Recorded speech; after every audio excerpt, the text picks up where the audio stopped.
everybody. This is Ty Tyson speaking from Briggs Stadium in Detroit, speaking for WWJ, the Detroit News, and W45D, the frequency modulation station in Detroit. And we're all set to bring you this all-star baseball game this afternoon, the annual all-star game between the pick of the American League and the National League. A great day for a ball game. Probably the best day that the teams have had since the inauguration of this series between the two clubs some 9 years ago. Bill Finzel's band is out here playing right below us. It's pretty hard to talk over. They're right down here between the home plate and the screen behind the stand. The American Leaguers are taking their infield practice at the present time. And Al Shack doing a bit of clowning around third base. Trying to get this a little plainer to you with all the band going on. I assure you the band will not be here after the play starts. They'll be over in the stand. Briggs Stadium is all decked out in the national colors. There are very few vacant seats at the present time, and the reserve seats for the game were sold long before noon. They're still coming in to take up positions in what few vacant seats are available now. They're sold, however.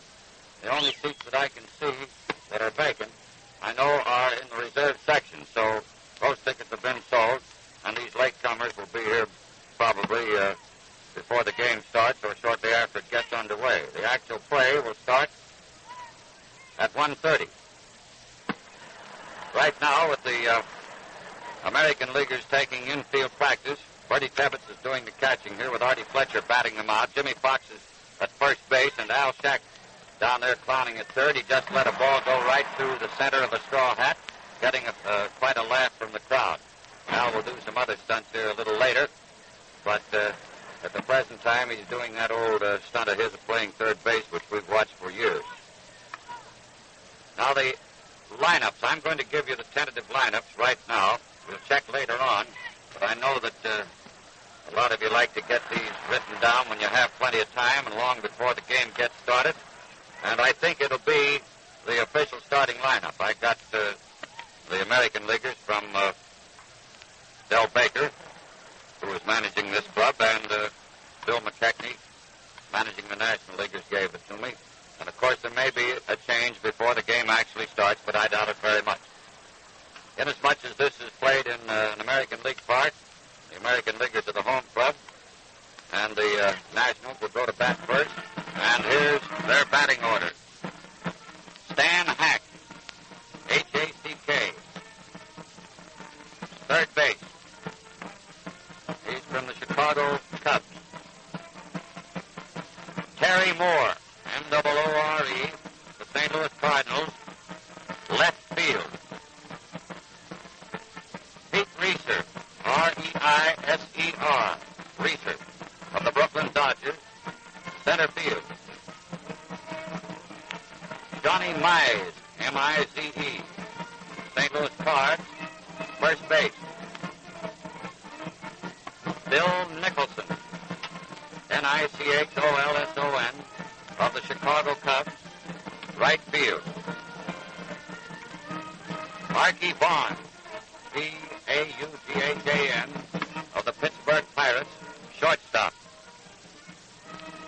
Linus Fry, F-R-E-Y, Cincinnati Reds, second base. Mickey Owen, O-W-E-N, the Brooklyn Dodgers, catcher. And Whitlow Wyatt, W-Y-A-T-T, of the Brooklyn Dodgers, pitcher. Now, let's see. That gives two of the Chicago Cubs.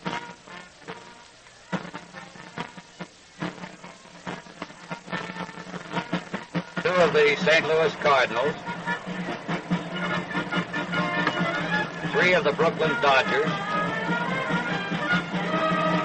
One Pittsburgh Pirate. And one Cincinnati Red. starting lineup for the National League. For the Americans, it's Bobby Doerr, D-O-E-R-R, for the Boston Red Sox, second base. Cecil Buck Travis, T-R-A-V-I-S, Washington, third base. Joe DiMaggio, New York Yankees, center field. Ted Williams of the Boston Red Sox, left field. Jeff Heath of the Cleveland Indians, right field. Joe Cronin of the Boston Red Sox, shortstop. Rudy York of the Detroit Tigers, first base. Bill Dickey, the New York Yankees, catcher. And Bob Feller of the Cleveland Indians, pitcher. So that gives us DiMaggio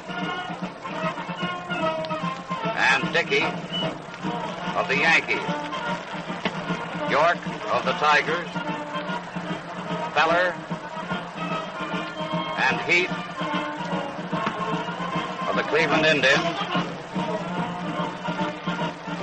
Bobby Doerr, Ted Williams, and Joe Cronin of the Boston Red Sox, and Cecil Travis of the Washington Senators in the starting lineup. Just a minute. Yeah.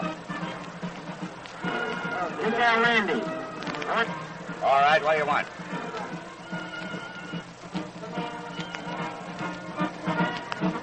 Al Schacht has now gone out on the pitcher's mound.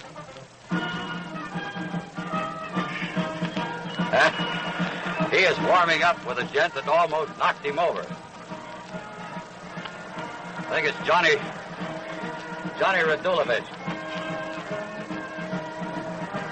He's really socking them back to Al. Al has taken his glove off the hand, and now one of the boys are bringing him out a glove that is just about as big as the ordinary catcher's chest protector.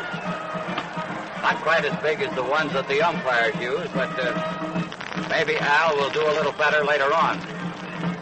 Winding up, you can't even see from, a little below his shoulders. He's entirely covered from there up by this mitt. He's lost out there. He's facing the center field as he starts winding again. Now he turns around. He heaves this one in. The ball. Catcher shakes his head and throws it back awfully hard. Backs Al back 3 or 4 feet. Tears that glove off. And he has a telephone there. He's picking it up and calling. And here comes the same lad out from the Tigers bench, which will be the American League bench this time, over the third base side, wheeling out a glove that just fills a wheelbarrow. And it's a good-sized wheelbarrow, not a toy barrow, the kind that Neil Conway uses out here to keep the field in good shape. He's got this glove up on his shoulder and partly on his head. He's staggering around out there. He's really putting on a good show for the folks. He starts to swing, and the weight of the glove pulls him back about 10 feet behind the pitcher's mound. There's the wind-up, and the glove knocks him flat on his back. He puts it up, down on his head, and it drives him flat to the ground. In the meantime, Bob Feller is warming up in all seriousness down here for the American Leaguers, and Whitlow Wyatt for the Nationals. Both right-handers. Schacht is down on the ground. This catcher threw the ball back just over his head, clear out into center field. They're getting ready to raise the flag. And the band is all set here to play the national anthem. The umpires have just come out. And here's the way the umpiring will be handled during the first 4.5 innings. Bill Summers of the American League. We're getting the lineup over the PA system. And I'll give you the umpires before this starts. Bill Summers of the American League behind the plate. Hugh Jorda, the National League at first. Bill Grieve of the American League at second. And Babe Pinelli of the National League at third. And incidentally, Babe Pinelli played third base here in Detroit 1920. So he's starting this all-star game as umpiring at the same spot. I will check up on this official batting order. We're all right so far. Tack third base. Moore, left field. Reeser, center field. Myers, first base. Nicholson, right field. Vaughan, shortstop. Fry, second base. Owen, catcher. And Wyatt, pitcher. Now that National League lineup, which I gave you a while ago, is correct. Here comes the American League batting order. Dorr, second base. Travis, third base. Joe DiMaggio, center field. Williams, left field.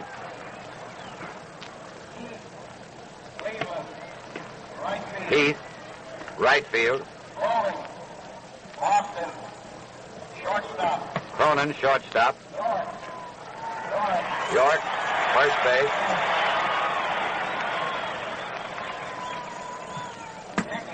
Dickey, New York, catcher.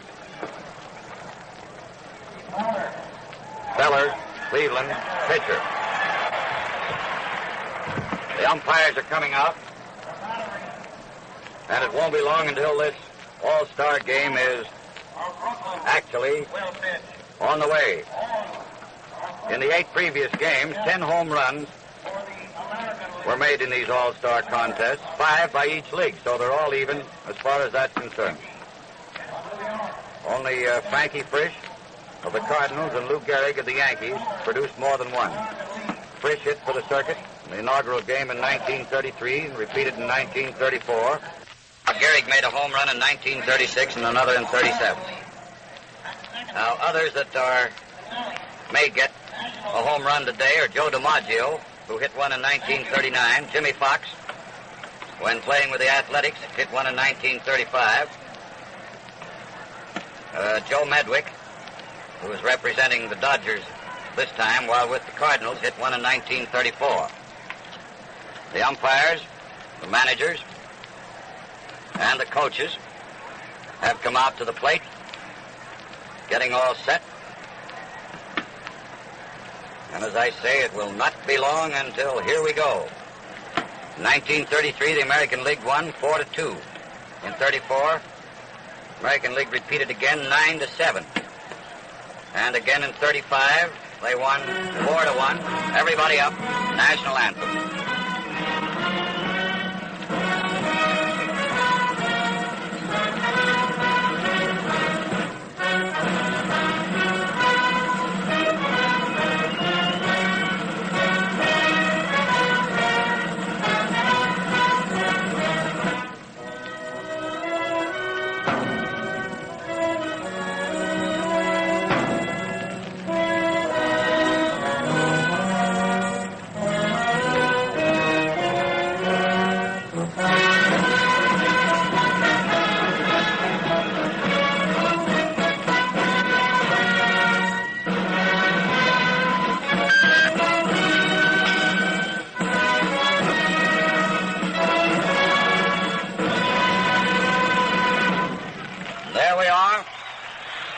The roar of the crowd.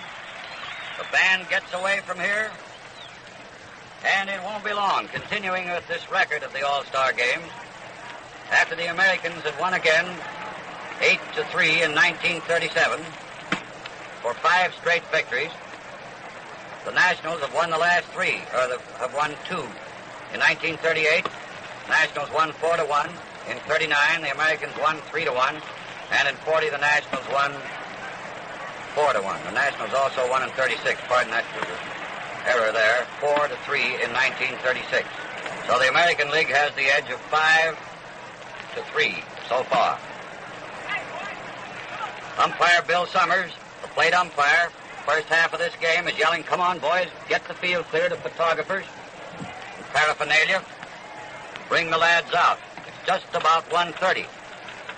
And Commissioner Landis, Presidents Harridge and Frick of the 2 leagues want to get this thing started right on time. A lot of old ball players here today in this crowd of over 50,000. The oldest one, at least the oldest one that I have any recollection of, any knowledge of being here, is Bobby Lowe. Bobby's over 70, and he was a great hitter in his time. He's out here, he lives in Detroit, he's enjoying it. There go the American Leaguers out on the field. York at first base of the Detroit Tigers. Bobby Dorr, the Boston Red Sox at second. Joe Cronin of the Red Sox at third. Cecil Buck Travis, Cronin. Cecil Buck Travis of the Senators at third. Ted Williams of the Boston Red Sox in left field. Joe DiMaggio of the Yankees in center field. And Jeff Heath of the Cleveland Indians in right field. And out there pouring in the ball to Bill Dickey behind the plate is Bob Feller, Cleveland Indians ace right-hander with 16 victories as against 4 defeats. Now, the rules of the game, the All-Star game, is that a pitcher works 3 innings. He can't work any more than 3 unless he happens to be the third pitcher in the game, and the game goes into extra innings. Then he dare stay in as long as the manager so desires. Umpire-in-chief Bill Summers is yelling something to Neil Conway, groundskeeper, to be sure and get a couple of these photographers out of the way that are down beyond the American League dugout opposite third base. Stan Hack, left-handed batter, third baseman of the Chicago Cubs, is first man up in this ball game. The National Leaguers are wearing their road uniforms, so they're quite colorful, different ones. Feller's first pitch, a fastball on the inside corner around his knees for a called strike. The Cubs have a sort of a silky-looking uniform, light blue pants with a white stripe down the seam, same color shirt, sort of a jersey effect with dark blue sleeves, white shoulder pads, and a red stripe around the sleeve just above the elbow, and a blue cap, rather colorful. Feller just broke another fast one in there for the second called strike on Hack. Hack is hitting in the neighborhood of .310 for the season. The count is 2-0. Feller starts that wind-up. Here's the pitch, and it's a low breaking curve inside, close to the batter's feet for ball 1. 2 strikes, 1 ball. First man up in the All-Star game, Stan Hack of the Chicago Cubs, third baseman on the National League team. We have a strong breeze blowing from the outfield right into the plate. There's the windup for the next one, and Hack swings on a curveball that dropped down in the dirt. Dickey digging that out of the dirt. Feller not relying on the fastball to blow by that time, but a beautiful curve. 1 out. Next we have Terry Moore of the St. Louis Cardinals, left fielder, and a right-hand batter, wearing the gray with the red trimmings. Steps in there, waves his bat at Feller, and swings on the first pitch, a high, fast one, getting the underside of the ball, fouling it back to the net. Strike 1 on Moore. 1 man out. First inning. 1 strike on Terry Moore. Feller draws his pitching hand across his shirt front, blows on the old meat hand, leans over, gets the sign, begins that wind-up. The arm is up. There's the kick, and the pitch is a curve outside, a little high. Ball 1 and strike 1. 1 ball, 1 strike, 1 away. Bases empty in the first inning. Leo DeRocher coaching at first base for the Nationals, barking in there. Terry telling him to pick out a good one and hit it. Feller starts his wind-up, and the pitch is in there, a fastball on the inside corner, belt high and plenty rapid. And the count is 2 strikes, 1 ball. 2-1 on Terry Moore. Feller pulls his cap down a little more firmly, kicks around at the pitcher's slab, leans over to get the sign from Dickey. Bill comes out of that crouch. The wind-up starts, and the pitch is a fly ball rather in short center field. Shortstop Cronin backing up for it and takes it for the out. A little blooper in short center field, about 40 feet behind second base. Cronin, the shortstop, making the put out. So there's 2 away. And Pete Reeser, sensational hitting outfielder of the Brooklyn Dodgers, hitting .360 and a long ball hitter. This kid is a pip. I've seen him in spring training, and he really can hit. Left-handed batter. Feller goes to work. The base is empty. 2 outs. First pitch. Fastball high outside. Ball 1. He works for DeRocher, and DeRocher hollered, "Hey," and he looked around. He says, "Make him get it over and then sock it." 1 ball to count. 2 men out. Bases empty. Dickey comes out of that crouch. Feller starts his windup, then begins all over again. There's the motion. The pitch is a fastball around the batter's knees for a called strike. The count is 1-1 on Reeser. Brooklyn Dodgers road uniforms are gray, blue stockings and blue caps, blue letters. The count is 1-1. Feller has the sign. There's the motion for the windup. They're playing Reeser straight ahead. Reeser bunts. Foul down the third baseline. And the count is 2 strikes and 1 ball. 2-1.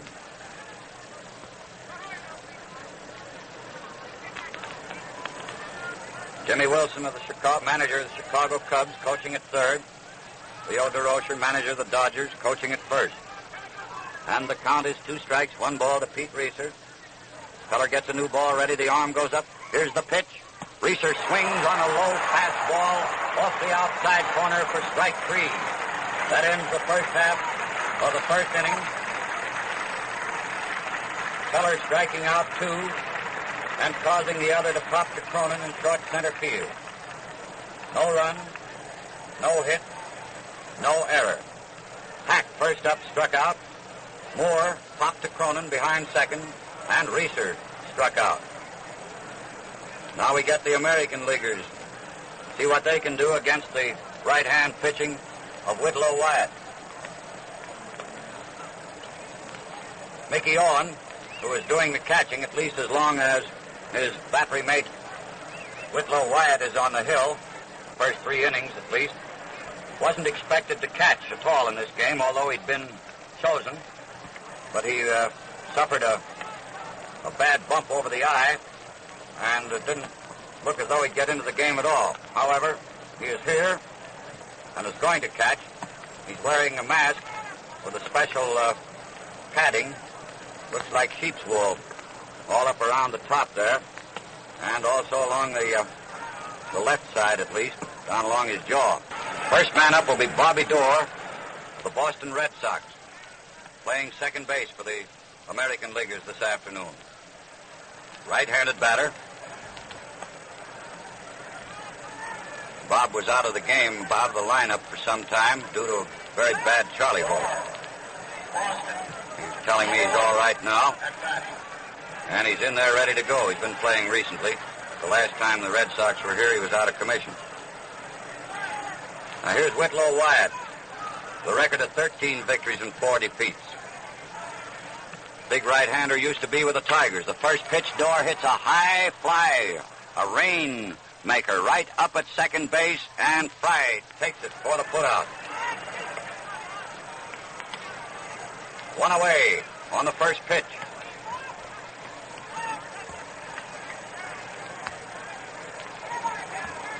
Next comes Cecil Travis,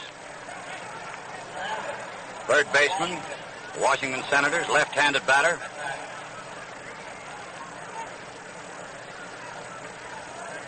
The American Leaguers all wearing the white uniforms, the home uniforms. Wyatt's arm goes up for the pitch. It's a curveball down in the dirt, ball 1. Boys are passing the ball around the infield a bit. Owen tossing it out to Hack. Hack gives it a rubbing up, then tosses it back to Wyatt. They're playing Travis just about straight away at that, except shortstop Arky Vaughan has moved over a little towards second, but the outfield is playing straight ahead. And the next pitch to Travis, a fastball in the outside corner, let her high for a called strike. Makes the count all even at 1-1. 1 strike, 1 ball. And the motion for the next one. Outside. Wyatt trying for that outside corner. Has missed with 2 pitches. He isn't very far outside, but just off. So the count is 2 balls, 1 strike.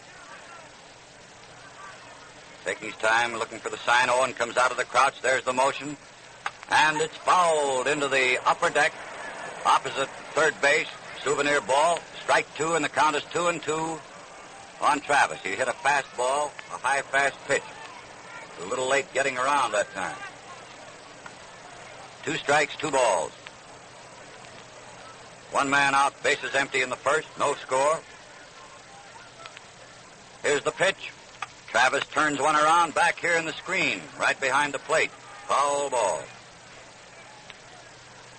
I can't see very many open spaces in Briggs Stadium right now. I would say right now there are over 50,000 in here. Wyatt gets a new ball, rubs it up a bit. Chews his gum, waiting for the sign. He already has it. Owen comes up. Here's the pitch. And there goes a drive to center field, coming in fast for it, and takes it for the putout is center fielder Pete Reiser, or Reiser. 2 men out, and a big hand being afforded Joe DiMaggio.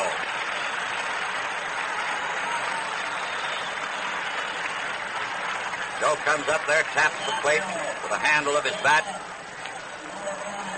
This game doesn't count on that consecutive record of hitting. He's already hit in 48 straight games. See whether he makes it 49, but this will not count. Thursday's when Joe wants to get number 49. First pitch of Wyatt's right over the outside corner, belt high, a nice curve for a called strike.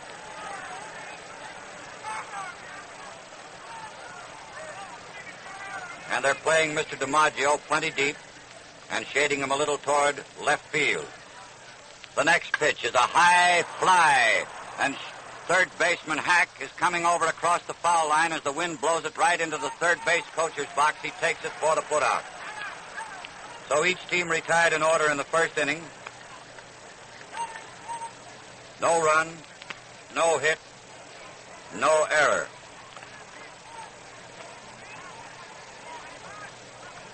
Door popped to second baseman Fry. Travis flied to Reiser in left center, and DiMaggio fouled out to third baseman Hack. Now we're ready to go into the second inning. We'll have Johnny Mize, Bill Nicholson, and Arky Vaughan. First 3 to face Bob Feller. Big Johnny standing there working with 3 bats. He's a powerful lad, hitting .348.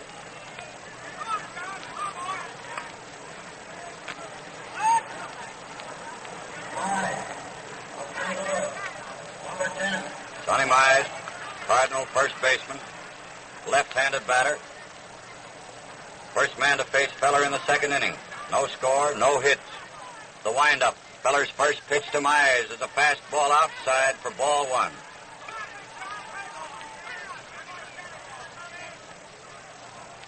Bob steps around, gets a better footing out there on the hill. Field is in excellent playing condition. An ideal day, bright sun, little breeze. Next pitch, Mize hits a high fly to center field. DiMaggio playing perfect position, fades a couple of steps and takes it for an easy out. 1 down, and Bill Nicholson of the Chicago Cubs. Left hand hitting right fielder. Moving up in the spot just vacated by Mize.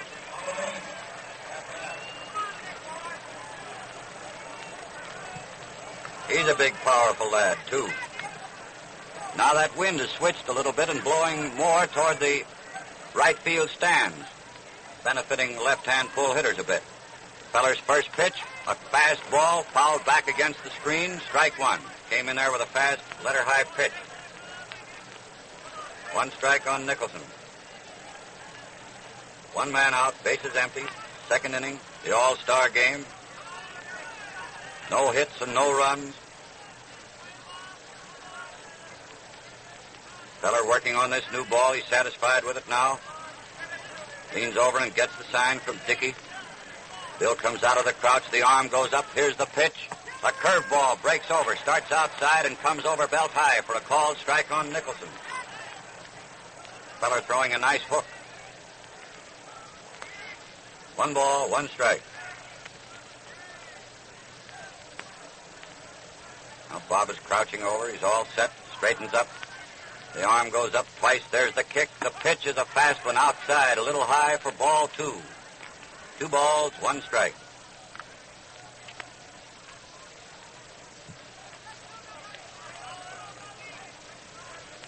Two and one.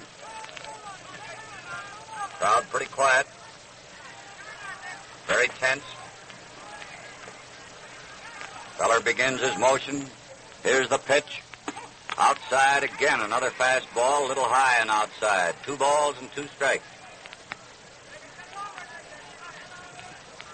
That DeRocher has plenty of voice, coaching down there at first base. Jimmy Wilson, manager of Nicholson, just gave him a sign. I don't know whether he's reading Feller or not. But at any rate, he gave him a sign. Now we'll see what happens. There's the windup. Here's the pitch. And it's a curveball that breaks over for a called third strike. Whatever Jimmy gave him, I don't know whether Nicholson caught it or not, but at any rate, he stood there with his bat on his shoulder as Feller broke over a curve for a called third strike. So there's 2 out, base is empty. Arky Vaughan of the Pittsburgh Pirates, shortstop and left-hand batter coming up. 3 left-hand hitters in a row in this inning. That's 3 strikeouts for Feller. Of the first 5 men retired. First pitch is a high fly close to the foul line in left. Ted Williams is coming over fast for it. He's under it and takes it just as he crosses the foul line. Plenty high in left field, and the wind blowing toward right field helped keep that ball in where Williams could finally get up to it to make the catch. So that ends the second inning for the Nationals. No run, no hit, no error.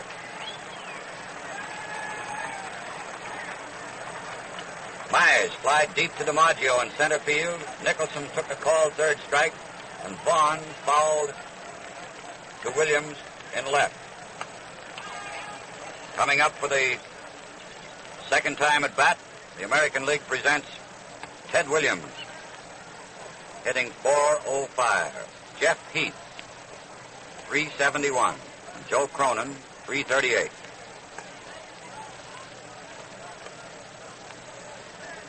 Williams is the only lad who has hit a ball over the roof of the third deck in this ballpark. It is quite a clout.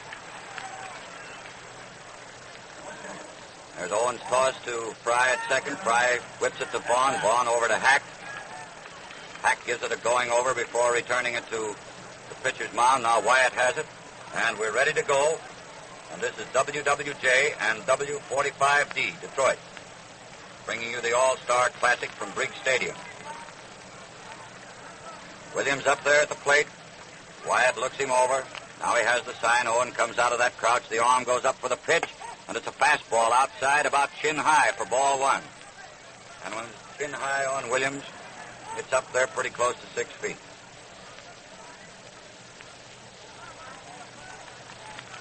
They're playing Teddy well around toward right field. The defense. Next pitch, a curve, breaks over the plate, but too low. Ball 2. 2 balls, no strikes.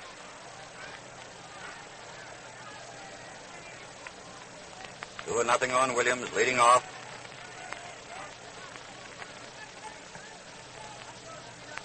There's the wind-up, the pitch.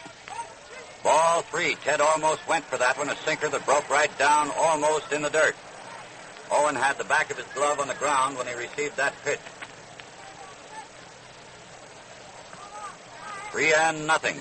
Fastball through the middle, the automatic strike. Williams taking it. Never moved his bat off his shoulder. He looks down toward first base where Merv Shea is doing the coaching. Artie Fletcher coaching at third for the Americans. Count is 3-1. Wyatt winds. He pitches low for ball 4. The first man to get on base in this 9th All-Star clash, Ted Williams, getting there by the base on ball group. Jeff Heath, another left-handed batter, hits a long ball coming up there.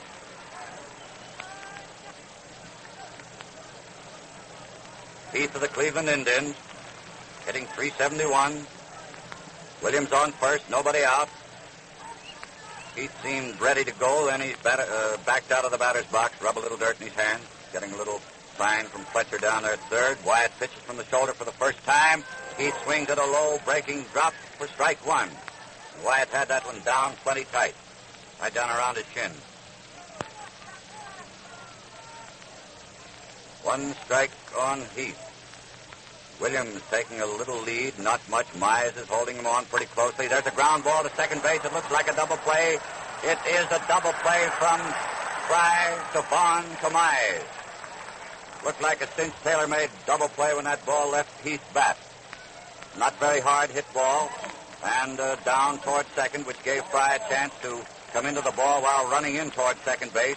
Vaughan coming across, taking the easy toss, then rifling it to Mize to complete the double play, and here comes Joe Cronin of the Boston Red Sox, right-hand batter, 2 out, and the bases empty in the second. Joe up there with his bat poised high in the air, waiting for that first pitch. And here it comes, and it's in there, too, a fastball, plenty fast on the inside corner about belt high. Called strike on Cronin.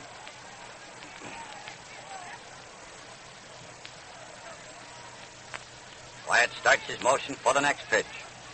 And bends a curve over this time, fooling Mr. Cronin. Belt high curve ball for strike 2 called. 2-0. 2 men out, bases empty in the second, no score and no hits.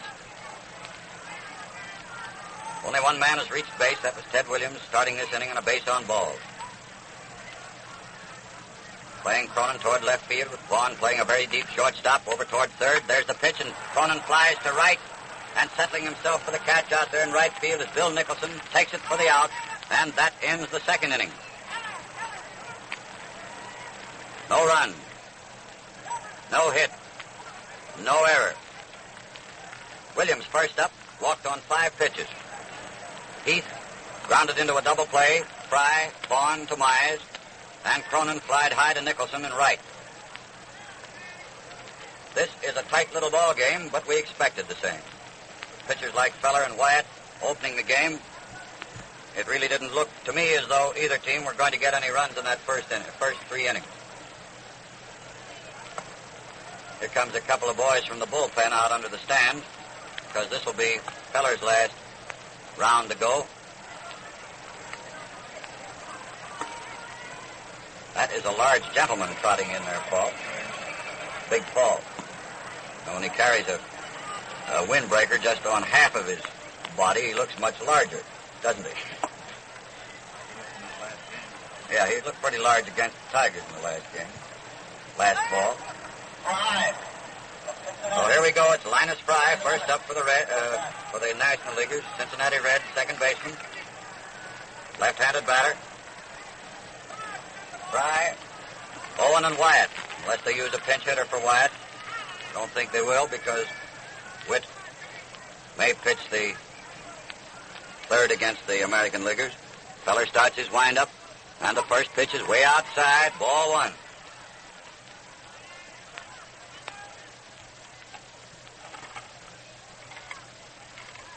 One ball to count. Linus Fry, first up. Third inning. No runs, no hits. Here's the pitch. A swinging strike, and he goes for a low ball off the outside corner. And the count is 1-1. 1 strike, 1 ball. Feller mopping his brow with his shirt sleeve. Now he's around, satisfied, getting the sign. Dickey still in the crouch. Bill comes up. Bob starts his motion. The pitch. Ball 2, a little high and a trifle outside to a left-handed batter. Feller throwing him off this near corner to me. 2 balls, 1 strike.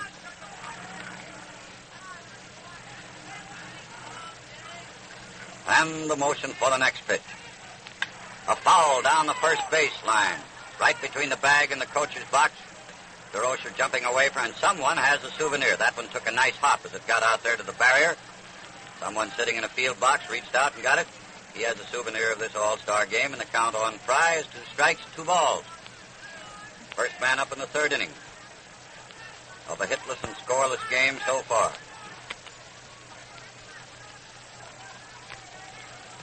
Feller steps around out there on the mound, smoothing the dirt a little bit where he comes down after delivering the pitch, get a better footing. Now he's in the hole ready to go. His arm goes up and down and up again. Here's the pitch. Fry lines A single to right field for the first hit of the ball game. Line drive, about 10 feet high, as it went through the infield, midway between first and second base. The first hit of the ball game, Linus Fry of the Cincinnati Reds. And here comes Mickey Owen, Brooklyn catcher. One man on, nobody out. The American Leaguers put the first man on in the second inning, but he was erased with a double play for the next batter. Now here's the National Leaguers have their first chance. Owen is a right-hand batter. Dickey comes up out of that crouch calling for the pitch. Feller pitching for the first time without a full wind-up. Lays the first one over, let her high for a called strike. One strike on Owen. Fry edges off first a bit. York is standing right on the bag. There he's caught between first and second. Throw to York and then to Cronin. And he's out. Feller, York to Cronin. Fry made his break too soon before Feller delivered the pitch and was an easy out. Feller, York to Cronin. One away. Now Feller can go back to that full windup. And that's a bad break for the Nationals. Time called. Owen starts to wander out of the batter's box as an airplane passed not over the field. He was off the beam this time, didn't fly right across the field. But it was a bit disconcerting. Mr. Owen didn't want to take his eye off one of Feller's pitches looking at that airplane. Mickey doesn't want to get hit in the head again. Here comes another plane. I don't know whether it'll stop for this one or not. It's coming right over, too. Here's the pitch, and there's a high fly to left field. Plenty of chance. Williams is galloping in slowly. He's under it now, waiting, and takes it for the out. Two away, and Wyatt is not going to pitch. We're going to have a pinch hitter for Wyatt. So with us all through after pitching 2 innings. Mel Ott. Mel Ott is batting for Wyatt. Ott is a left-handed batter that cocks his foot, lifts it off the ground before he swings. That front foot comes up, and the pitch is low, ball 1. Ott batting for Wyatt. Melvin is a pretty fair hitter, if anyone should ask you. He has 18 home runs to his credit, leading the older circuit. Left-handed batter, and the count is 1 ball, 2 men out, bases empty. Feller pitches, and it's a fast one outside and high for ball 2. Feller pitching him down and then high and outside. 2 balls, no strikes. Bob starts his windup. Here's the pitch, and he lays that one over, midway between the belt and the letters on his uniform for a called strike. 2 balls, 1 strike.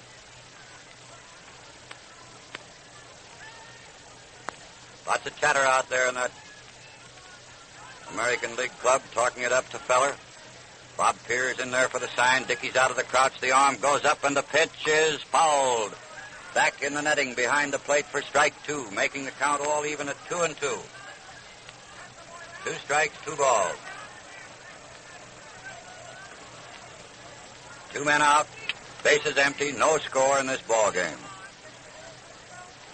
Feller getting a new ball in shape, has his glove tucked under his arm. Now he pulls it on, dries his pitching hand on his shirt front, leans over, comes up straight, begins his wind-up.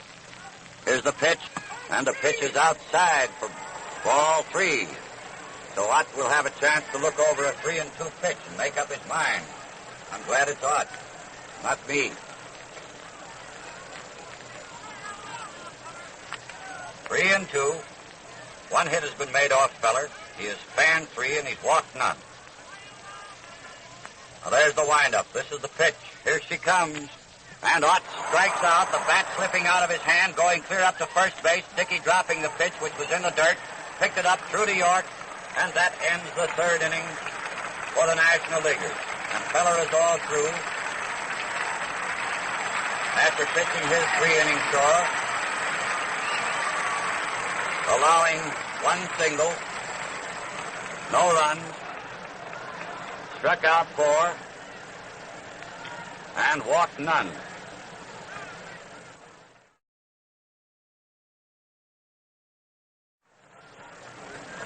No score in this ball game, and since Ott batted for Wyatt, Wyatt only worked 2 innings, gave up no runs, no hits, struck out none, walked 1, and Big Paul Derringer, Cincinnati right-hander, now pitching for the National Leaguers. He'll pitch first to Rudolph Preston York, and both boys are familiar with each other as far as playing against each other. Who's that catcher? We also have a new catcher in there. Al Lopez for the Pittsburgh Pirates, catching. Rudy York first up, Derringer pitching. And Rudy gets quite a hand. Local boy, the only one on this club today. Hits the first pitch, an extremely high fly. An easy chance for center fielder Reiser, and he takes it for the putout. 1 away.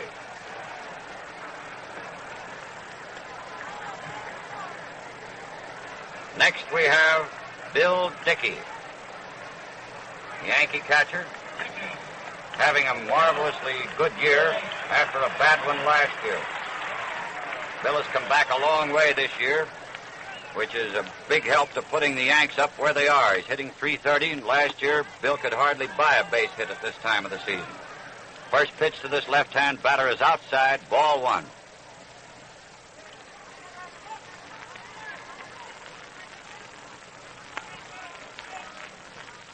Derringer winds, pitches a sidearm pitch, which is hit on the ground to second baseman Fry. There's the toss to first, and Dickey is out. Fry to Myers.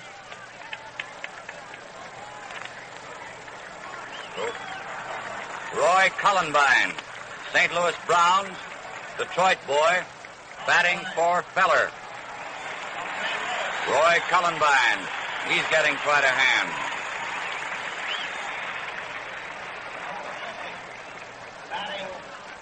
Left, he's a switch hitter, so he'll bat left-handed.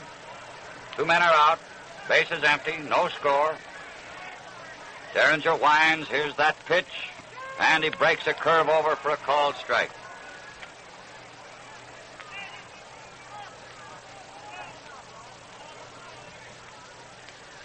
And the motion for the next one.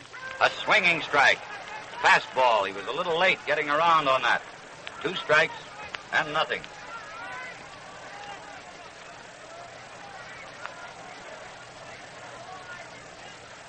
Here's the pitch. Cullenbine hits right back to the box, an easy bounder. Derringer grabs it, tosses to Myers. Cully is out, and that ends the 3rd inning. No run, no hit, no error. 3 scoreless innings in this 9th All-Star Classic. And now we get a new American League pitcher, and it looks to me very much as though it might be lefty Thornton Lee. The last time I saw lefty Thornton Lee, he was doing tricks to the Tigers here. He has won 10 games for the White Soxers.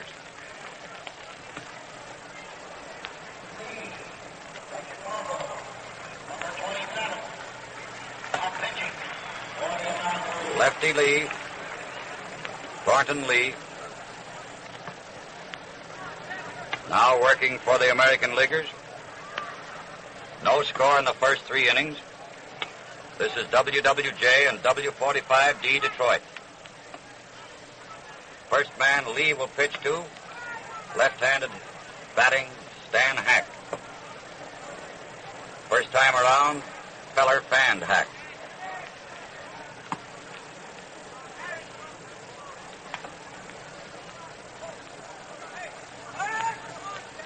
All right, here we go.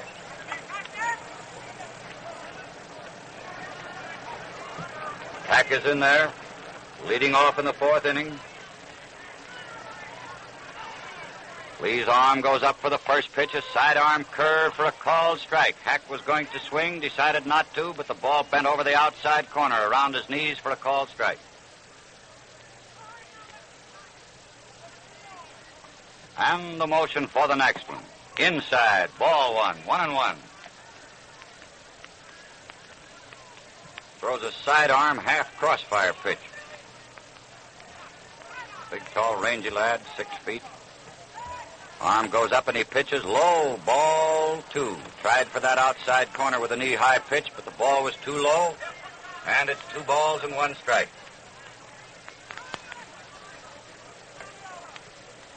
Two and 1. Ball 3. A little bit off the outside corner, up around the letters of the uniform. He shakes his head. He didn't think that should have been called a ball. That's the first time we've seen any of the pitchers question the pitch. That is, question the calling of a pitch. 3 and 1. He may have to come in with a fat one this time. He does for a called strike. Not too fat at that. Ball was down around the batter's knees. Hack preferred to play the string out. The count is 3 and 2. This is the pay ball. There's the windup. Here she comes. And it's socked on the ground for a hit. A single just out of the reach of Cronin. Tried for a backhand stop. Going over toward third base, but the shortstop couldn't get in front of it. And that's the second hit of the game, and the National Leaguers have both of them. Fry single to open the third inning. Hack single to open the fourth. Fry was trapped off first. And I imagine that Hack will play it a little safer, especially with a left-hand pitcher up there holding him on. Terry Moore fouled the first pitch into the crowd out beyond the National League dugout up first base way. Ball skipping around out there. Gave the fans something to laugh at. And umpire Summers tossed a new ball out to Lee. Now Hack takes a bit of a lead. Moore here, a right-hand batter. Hits to right field, a fly ball, and it's an easy chance for the put-out out there, taken by right fielder Heath. So there's one away. Hack remaining on first.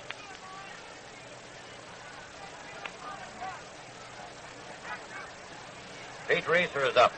Left-handed batter whom Feller struck out on his first appearance at the plate.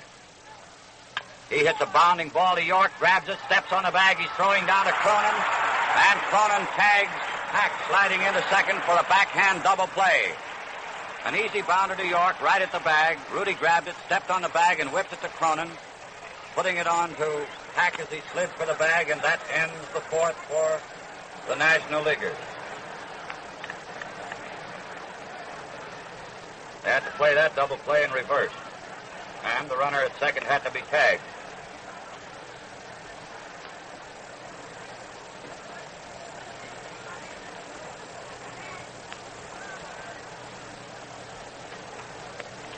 No run, 1 hit, no error. National Leaguers have the 2 hits that have been made. Neither team has scored. The American Leaguers have received the only base on balls issued. Ted Williams drawing one to open the second inning for the American League. Any changes yet? Where about? Left field.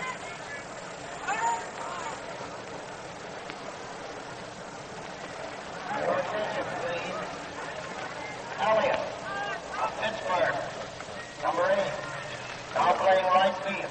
Elliott, Bob Elliott of Pittsburgh, is playing right field for the National Leaguers now.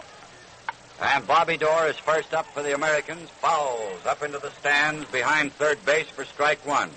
He popped the second baseman the first time at bat.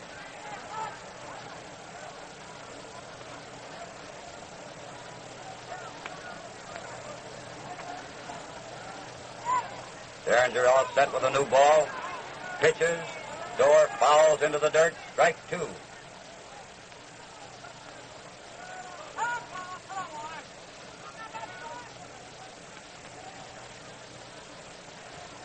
Two strikes to nothing on Dorr.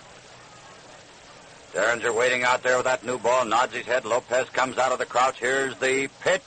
And it's socked on the ground to second baseman Fry. Picks it up. He didn't have to move for it and throws him out at first. So there's one away in the fourth. And Buck Travis coming up. Slide to center field the first time up. Left center. of the National League lineup at the present time is Terry Moore in left, Pete Reiser center, Bob Elliott in left, Sonny Myers at first, Linus Fry at second, Arky Vaughan at short, Stan Hack at third, Derringer pitching, and Lopez catching. The first pitch to Travis, a left-hand batter, low outside. Ball one. And the windup for the next one. Foul, strike. Just ticked a little piece of that.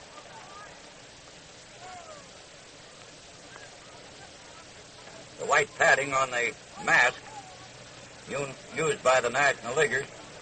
The catcher turns around. He looks sort of like one of these white-faced monkeys. There's a drive to left center field, and it looks as though it's in there for a hit. It is. It's going between Moore and Reiser for a two-base hit to the barrier in left field. 365 feet away, the first American League hit. And the first extra base hit. Buck Travis of Washington getting that one. With one out. Travis on second in the fourth inning, no score.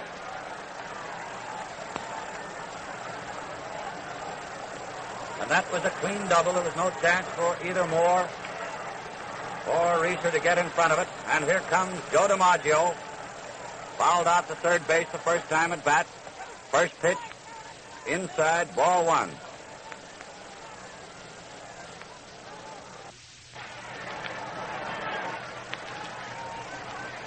This is the first time anyone has got to be on first base. High, fastball, outside, ball two. 2 balls, no strikes. Derringer hunches his shoulders, chews his gum, nods his head to Lopez. Shortstop Vaughan playing well over toward third. DiMaggio hits a long fly to center, deep center field, and it's taken by Reiser after a long run, 400 feet away out there, and Travis sprints to third after the catch. That ball was really tagged. Reiser scampered well over into deep right center field to haul that ball in while still going, at least 400 feet from the plate. And someone, I think, in the upper deck out there threw something down. I saw something pass between the ball and the direction Reiser was going, which is not very good sportsmanship in anybody's ball yard. Now, they had a little huddle out around the pitcher's mound. Hack, the third baseman, Lopez, the catcher, and Derringer, the pitcher, has Ted Williams coming up to the plate. Theodore walked the first time at bat. Long, lanky left-hander. Says he's right in the pink. Steps in the left-hand batter's box. Derringer's arm goes up for the pitch, and it's a fastball outside, chin high for ball one. Wind has shifted around again and is gently blowing in from right field. Just a gentle zephyr. And the motion for the next. Strike called. Big Paul found that outside corner with a letter-high fastball. 1 ball, 1 strike. Travis on third, 2 out in the fourth. No score in this ball game. They're shading Williams around toward right field. Derringer pitches. Williams fouls back up in the top deck. Up among the working press. And the working press are pressed for space today. There's a lot of them here. The count is 2 strikes. 1 ball. Williams up there. Here's the pitch. Williams lines to right field. And right fielder Nicholson falls down, the ball over his head against the barrier. Travis comes home for the first run of the game, a 2-base hit for Williams. A line drive double for Elliott over Elliott's head. He fell down, slipped out there, and fell flat on his back. Could have had that ball had he been able to keep his feet. With a low-line sinker, shot over his head then against the barrier for a 2-base hit. And the first run of this ball game is in. The American Leaguers leading 1-0. A cheap way to get a run, but the runs count. Jeff Heath is up there, left-hand batter's box. First pitch, a called strike. There's a tough break for Derringer and the National Leaguers when Elliott lost his footing and sat down in the grass. Strike, swinging. He'd have caught that ball about chest high. Right where he was. 2 strikes and nothing on Heath. Jeff steps out of the batter's box. He's in again. Derringer waiting for him. Now Paul pitches. Heath fouls back in the net. And the count is still 2 strikes and nothing. Crowd is murmuring about that drive out there and the fact that Elliott fell down. Just feet shot right out from under him. Sat down gently. Strike 3 called on Heath. Derringer laying that one right in the middle. And that ends the 4th inning. And the American Leaguers take the field with a 1-run advantage. 1 run, 2 hits, no error, and 1 left on base.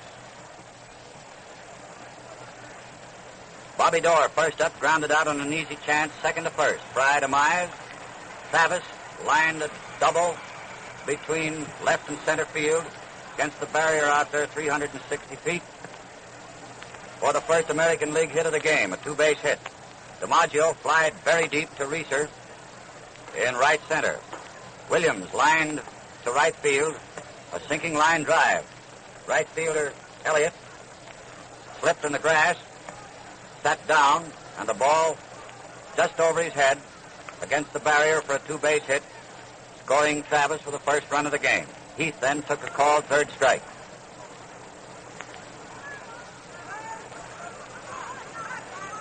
So there you are, 1 run, 2 hits, no error. Each team has made 2 hits, and the American Leaguers have the 1 run that's been scored. Mize, first up, starting the 4th, 5th inning, rolls to York for an unassisted put-out.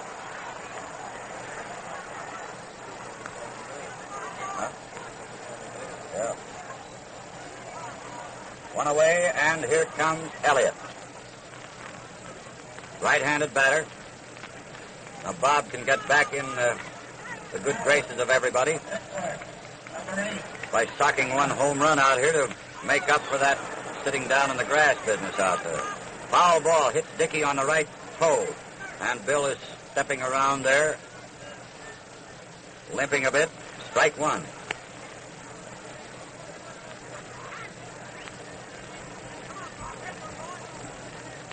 One strike on Elliott. Lee's arm goes up. He pitches. A fastball down toward third. Travis comes up with a nice stop and throws him out at first. 2 away. Bases empty. Arky Vaughan, the Pittsburgh Pirates, shortstop in this game for the National Leaguers, flied to left field the first time up. Moves in there in the left-hand batter's box. Lee starts his wind-up motion. Here's the pitch. And a wide sweeping curve outside. Ball 1.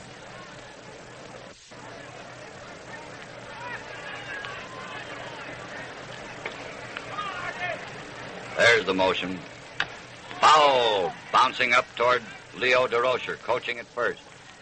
1 strike, 1 ball.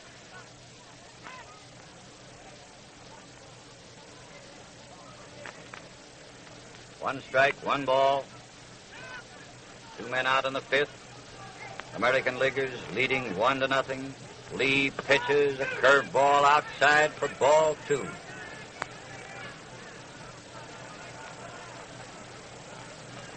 It's 2 balls and 1 strike. And the motion for the next one. Foul right over our heads up here. No change in the count. 2-2. 2 strikes, 2 balls. 2 men gone, bases empty. Ready to go, the arm goes up. Here's the pitch. Fastball inside, nearly hit him. Stayed up there a long while to see whether that pitch was going to break. It didn't. Hit that high, hard one inside, right under his chin. 3-2, what'll it be? There's the motion, the pitch. It's a bounding ball over the pitcher's head, coming in fast as Bobby Dorr. The throw is too late. An infield hit, a leg hit for Arky Vaughan. Slow high bounder over Lee's head. Dorr rushed in from second base, had to take it near the edge of the grass, coming in, and the runner beat the throw by 10 feet. That's the 3rd National League hit We're getting a pinch hitter, I believe, for Linus Fry. Brooklyn Dodgers, apparently by the uniform, Herman. Bill Herman batting for Fry. Right-handed batter. 2 out, 1 on. Curve on the outside corner. Called strike.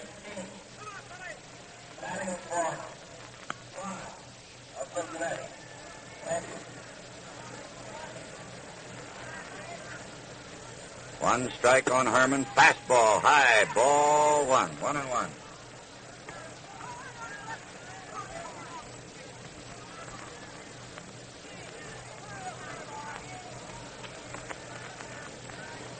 Billy Herman, former Cub, now with the Dodgers. Lee pitches way outside. Dickey had to leap out in the left-hand batter's box for that one. The ball apparently slipped out of lefty's hand. Bill is carrying it back to him, now tosses it to him with a word of encouragement. Comes back behind the plate. The count is 2 balls and 1 strike. Tying runners on first. Arky Vaughan, 2 men out. Billy Herman batting for Linus Fry. Lee pitches. Herman swings and misses. Strike 2.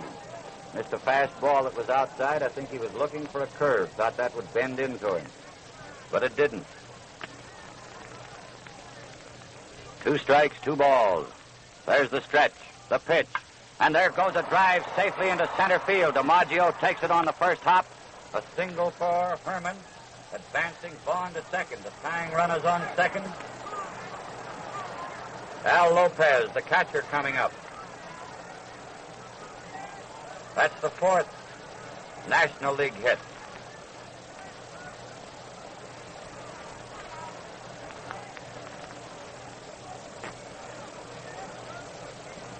One hit off Feller. 3 off Lee. First pitch to Lopez, a right-hand batter, a little guy. High outside, ball 1. Dickey carries the ball out again. Has a word or two with his pitcher.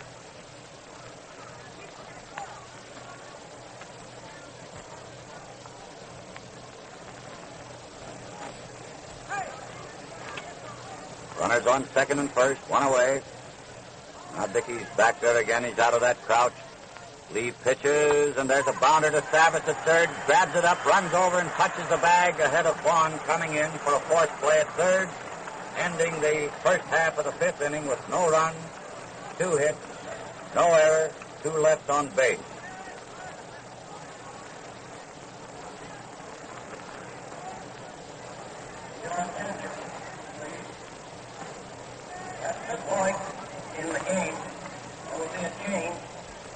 Now here we go for the recap of that inning, the 5th. Johnny Mize first up, grounded to York for an unassisted put out. Elliott grounded out third to first. Vaughan singled to Dorr. Herman batted for Fry and singled to center. Vaughan stopping at second. Lopez forced. Vaughan at third. Travis unassisted. No run, 2 hits, no error, 2 left. Now we have a change in the umpires.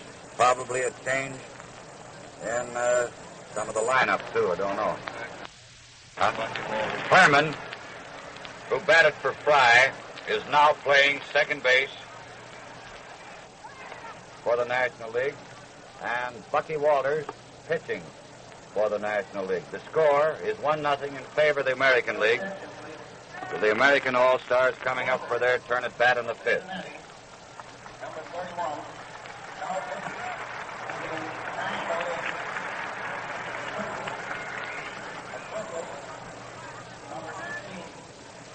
Now playing second base for the National League.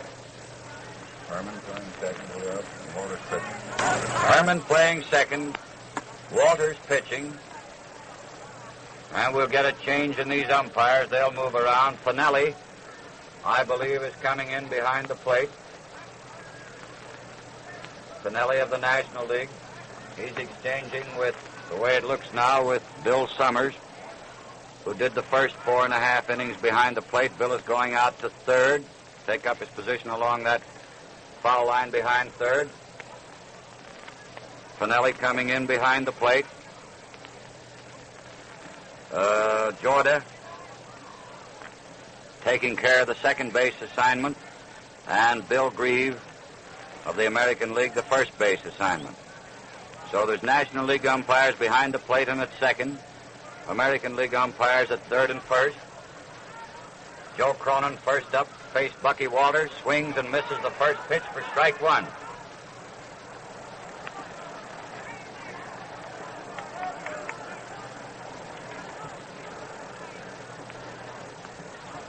And the motion for the next one.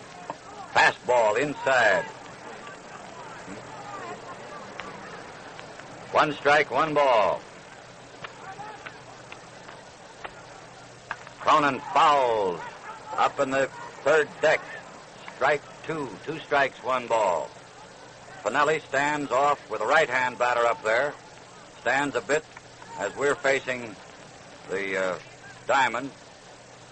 Stands a bit to the left of the catcher and crouches right down with him. He really can see those pitches come in there. Another foul back upstairs. In other words, with the right-hand batter up, Pinelli, the plate umpire, is virtually between the catcher and the batter. Not out in front of the catcher, understand, but he really gets a good look at that plate, and he's right down there with him, and Cronin fouls another one high up on the roof behind the stand.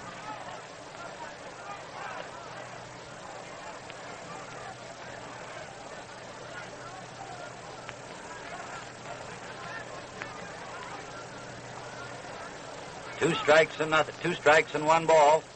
Cronin first up facing Bucky Walters, the right-hander, Cincinnati Red. Joe fouls another one back in the screen. Tossing a new ball out each time. This one goes out to Stan Hack, the third baseman. He's giving it a going over, then passing it back to Walters. Cronin flied to right field the first time up. Walters looks him over, begins that motion. Here she comes.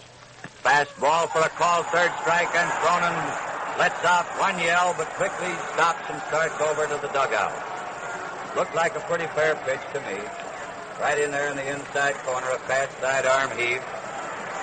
About felt high for a called third strike. Rudy York coming up. Rudy flied to center field, a towering fly the first time up on the first pitch.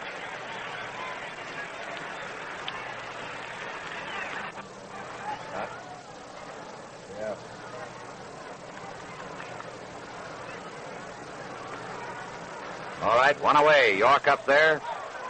Strike. He says he swung. Umpire Pinelli says he swung. Rudy says he didn't. He's out barking at Babe. But Babe says it's a strike, Rudolph. It was a nice curved ball that did miss the outside corner and a bit low. It was breaking off. A nice jug. 1 strike. And the next pitch. Ball low. 1 strike, 1 ball. Seems like an American League crowd out here. The way they're yelling. It's a good ball game. Whoever you're for. Ball 2. Low and inside.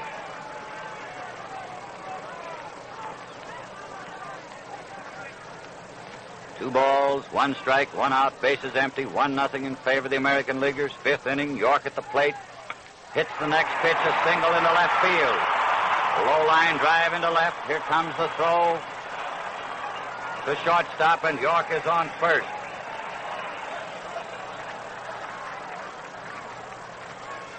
One man out. Rudy on first. Bill Dickey, the batter. That's the 3rd American League hit. Cecil Travis, Ted Williams have doubles, York a single. Derringer worked 2 innings, gave up 1 run, 2 hits, struck out 1 and walked none. 1 gone, York on first. Dickey up there in the left-hand batter's box. First pitch is a spin going down the left field line. York is stopping at second. Dickey rounds first, and now he comes back when he sees that York pulled up at second. Pretty fast fielding out there by Terry Moore, and they know that Terry has a good arm also. And Artie Fletcher coaching at third, knowing Moore's arm and York's rather lack of speed. Rudy is no flash on the bases. Held him at second. Dickey had made a wide turn of first and was halfway down to second. Had York not been ahead of him, it would have been an easy double, of course, for Dickey. But they had to play this safe. Chances are York would have been thrown out trying for third.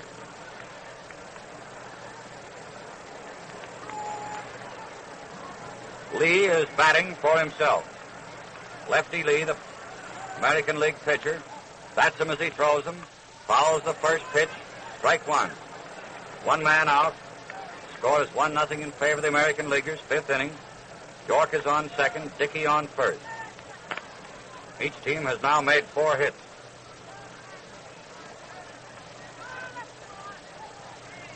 Walters takes his stretch. There's the clutch and the pitch. A swinging strike.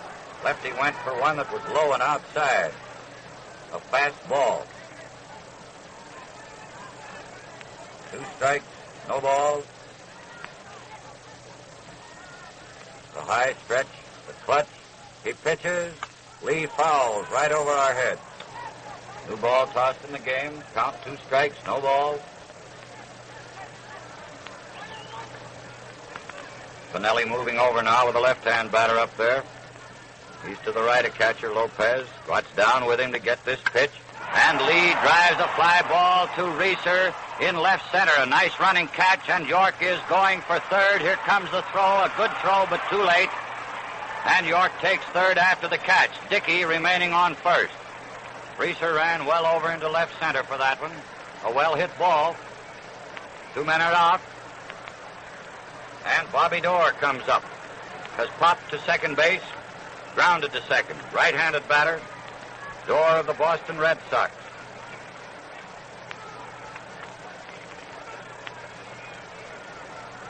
Two gone. Shortstop Vaughan playing rather deep for Bob. Walters pitches. Fast ball on the inside corner, letter high for a called strike. Score is 1-0, remember, in favor of the American Leaguers. 2 out, 2 on. Dorr fouls going into the stands out left field way. Strike 2. New ball tossed in. They're passing it around the infield. Lopez to Mize. Mize to Herman at second. Herman decides not to go any further with it. Just tosses it back to Bucky Walters. Bucky is doing a little juggling with the rosin bag, dusting even the back of his hand. Standing there calmly, getting the sign. Lopez down in the crouch. Now Al comes up. There's the clutch. Here's the pitch to Dorr. A swinging strike, and thus ends the 5th. No run. 2 hits, no error, 2 left.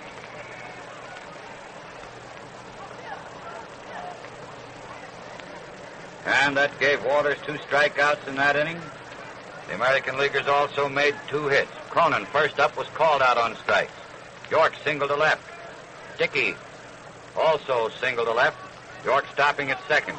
Lee hit a long fly to center fielder Reeser, who made the catch over in left center. And then York took third after the catch. And Dorr struck out to end the 5th. The score still 1-0 in favor of the American Leaguers. Each team has made 4 hits. The American Leaguers have had 3 left on base. The Nationals 2.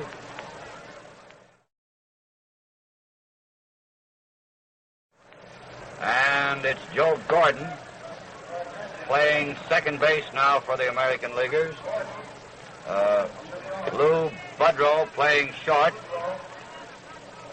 And of Cleveland, and I guess that's the only change. Yep. Gordon playing second base. Budrow playing shortstop. Gordon of the Yankees and Lou Budrow, the flashy shortstop of the Cleveland Indians, as the National Leaguers come up in the 6th inning.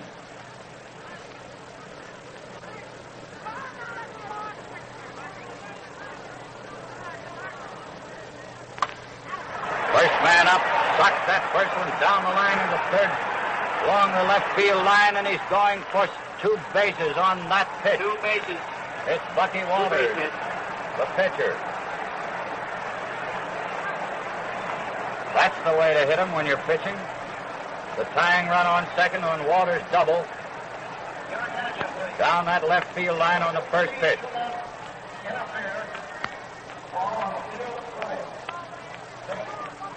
That's the third double in this ball game. Walters on second with a tying run. Stan Hack coming up. Left-handed batter. Lee toes the rubber. There's the stretch, the clutch, and the pitch. It's bunted toward third. Lee fields the ball, whips it to York. A sacrifice, advancing Walters to third. One man out on the tying run on third.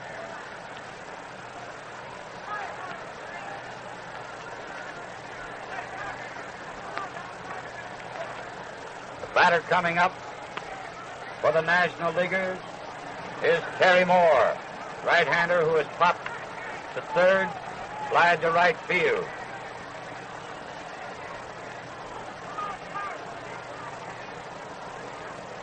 Lee goes into a full windup.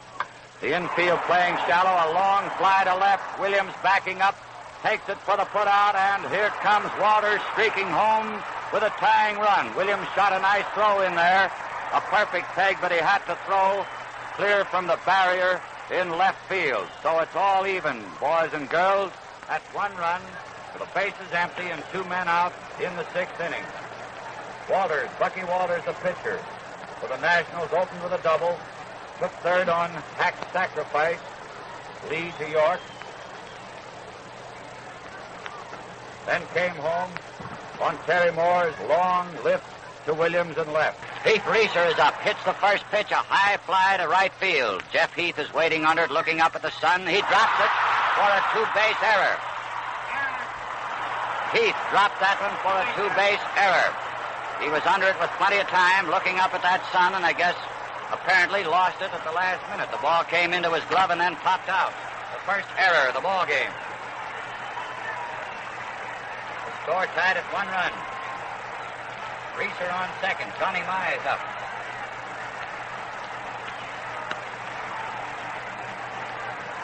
Big left hand hitting first baseman was flied to center field and grounded to York.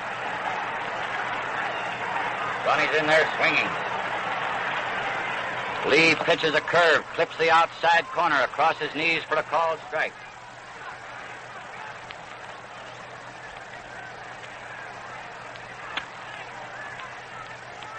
And the stretch for the next one. Swinging strike, going for a low one.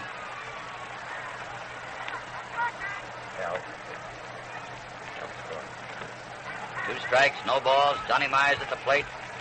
Pete Reeser on second. The score tied at one run. Sixth inning of this all-star game. Lefty Lee pitches a fastball a little low over the plate, but a little low, and Lee was on his way to the bench, and so was Dickey. Thought he had him on that one. Umpire Pinelli says, no, it's a ball, boys. Get back there and go to work. Two strikes, one ball. There's the clutch. The pitch. Mize hits a funny roller to third baseman Travis. Comes up with the ball, whips it over to York. Johnny is out. And that ends the first half of the sixth inning. And the score is tied at one run on Bucky Walters' double, opening the inning on the first pitch. Sacrificed to third by Hack. Lee to York was the play. And then came home on Terry Moore's long high fly to Williams in deep left. Reeser then ran two bases.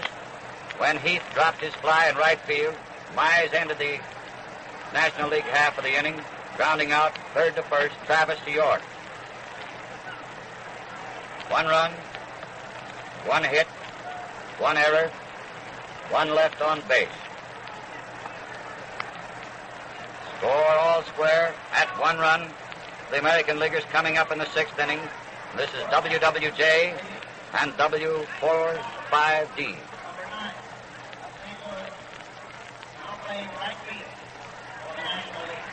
That. Give me a 9 in right field. Enos Slaughter, playing right field for the National Leaguers. Buck Travis, first up for the American Leaguers. First pitch. A line drive, an easy line drive to second baseman Billy Harmon. One out.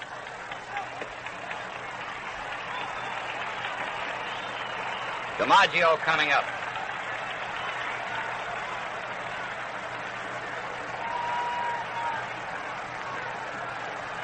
Joe hit a long drive, center field, second time at bat. First time fouled out to third baseman Hack. leans away from a fast inside. Walters pitch for ball one.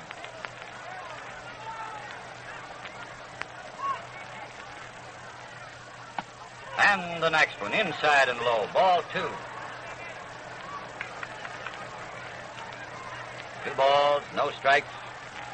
1 man out in the 6th. The score tied at 1 run. DiMaggio at the plate. Joe takes a called strike, started to swing, let it go. It was down around his knees, and it's a called strike. Walters starts his windup. He pitches inside.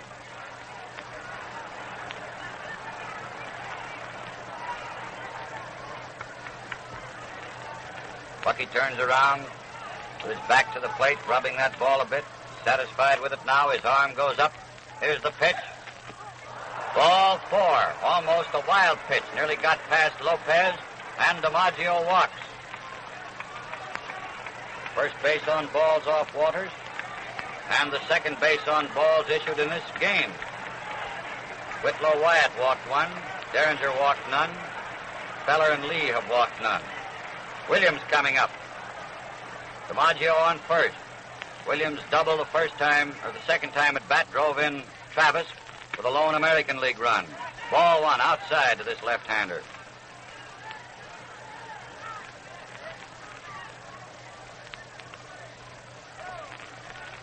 And the stretch for the next one. Williams fouls to Mervyn Shea, coaching at first. Took it on the first hop. Strike 1, ball 1.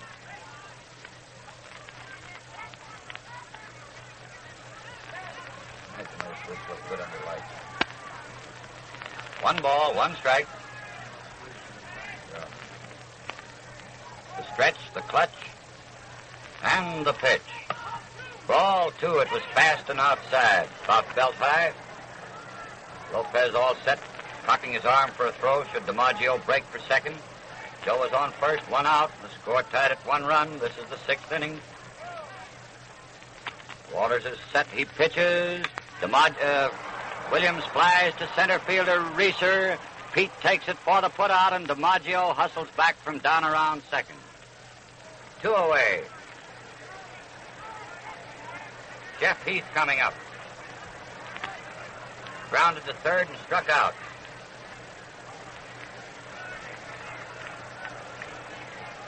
Grounded to second, rather, and struck out. Hit into a double play the first time up. Second time up was called out on strike. Bucky takes his stretch. He's ready. He pitches to this left-hander. A fastball high and outside. Ball 1.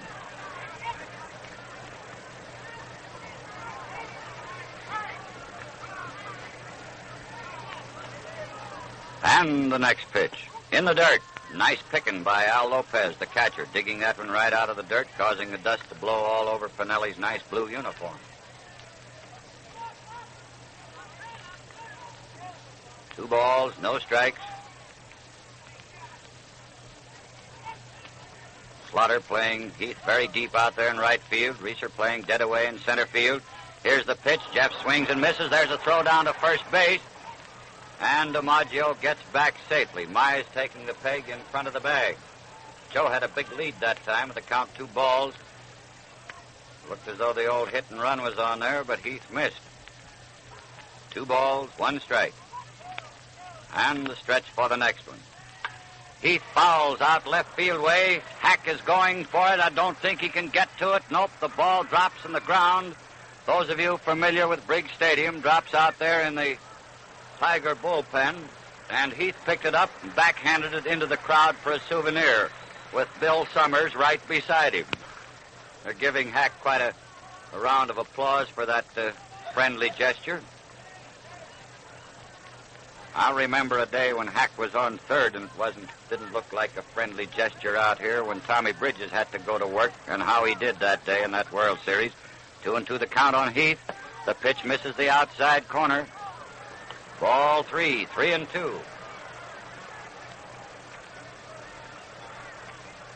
2 men out and Medwick on and DiMaggio on first. There goes Joe. Here's the pitch outside. Ball 4. Heath rambles down to first. Second base on balls off Walters in this inning.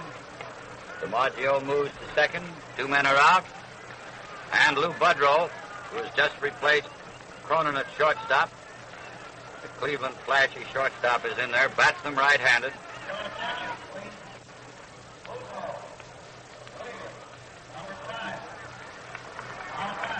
Two very popular around here, I guess all over the circuit, a grand kid and a great ball player. First pitch, low, ball one.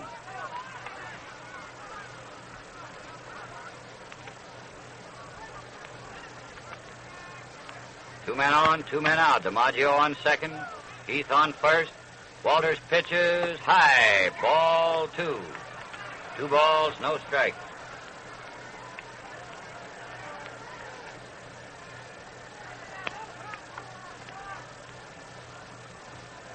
Lopez carries the ball halfway out to Walters. Now he's tossing it to him. Score tied at 1 run. 6th inning, 2 men out. Runners on second and first. Woodrow keeps waving that bat. He's in that crouch. Walters pitches, and Lou lines a single over second. A line drive into center field. Then it's missed by Reeser trying to pick it up on the dead run. DiMaggio has scored, and Heath is stopping at third. Art Fletcher held Heath at third. Woodrow went all the way to second when Reeser, trying for a one-hand pickup of this line drive in center field, overran the ball, and it permitted Woodrow to take second.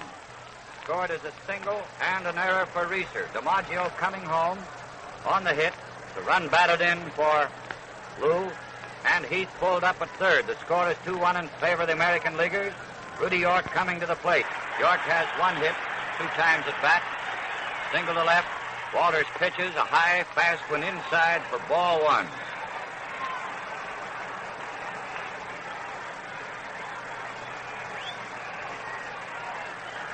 And the next one.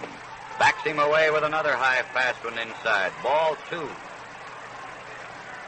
2 balls, no strikes. 2 men out. Second and third occupied. Walters using a full windup. He's backed Rudy away from the plate with a couple of pitches. Now his arm goes up for the next one. York swings at a high curve. Strike 1. 2 balls, 1 strike. Bucky shakes himself out there on the slab. Glances over toward third. Begins his windup. The pitch. And Rudy hits a long high fly to left field.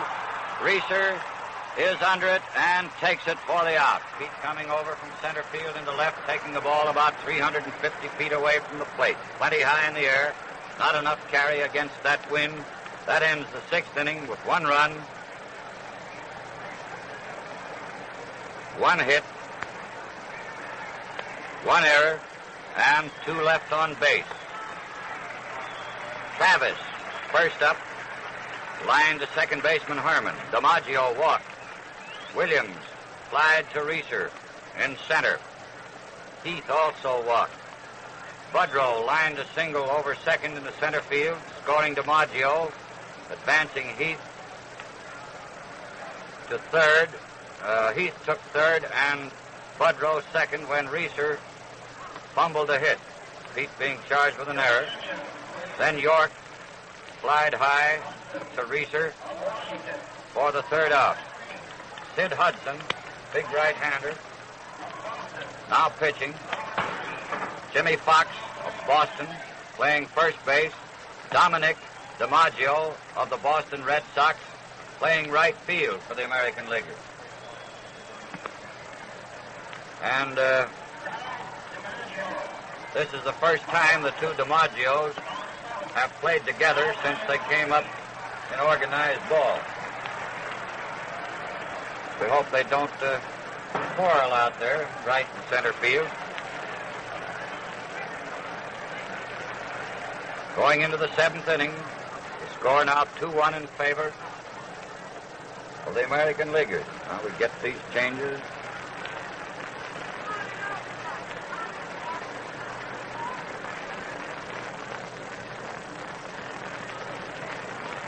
Hudson starts his windup. He's a fastball pitcher, and that's hit right back into left field for a single.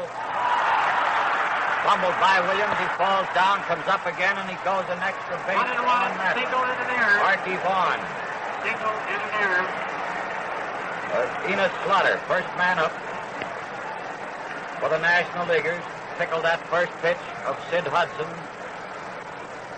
for the Washington Senators, a single in the left, and when Williams slipped out there and fell down, Slaughter took an extra base on the error. Tying runners again on second, nobody out. Arky Vaughan coming up, left-handed batter. Budrow keeping the runner close to second. And just as Hudson was ready to pitch, Vaughan playing a little deep baseball there, backed out of the batter's box. Bill Dickey has gone out with the ball to talk to Sid. It's the kid's big moment.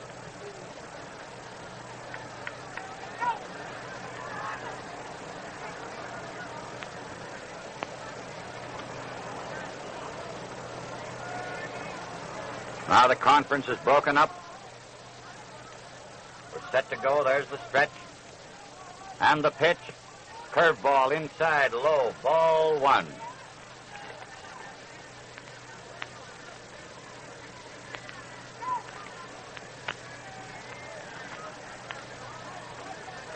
One ball, no strikes, nobody out. Slaughter on second.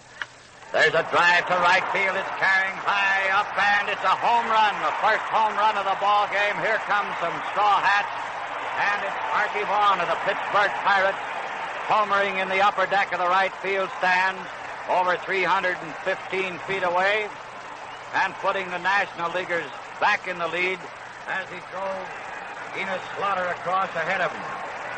It's now 3-2 in favor of the National League and nobody out in the seventh inning. Mr. Vaughan really tickled that Hudson fast pitch, riding high up in there.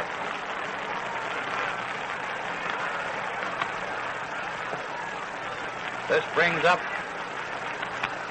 Billy Harmon.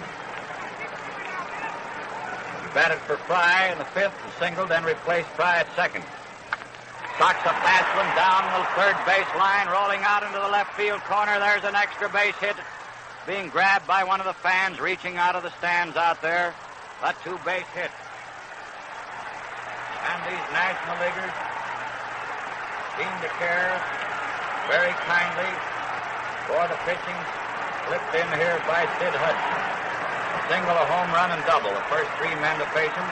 With nobody out in the seventh.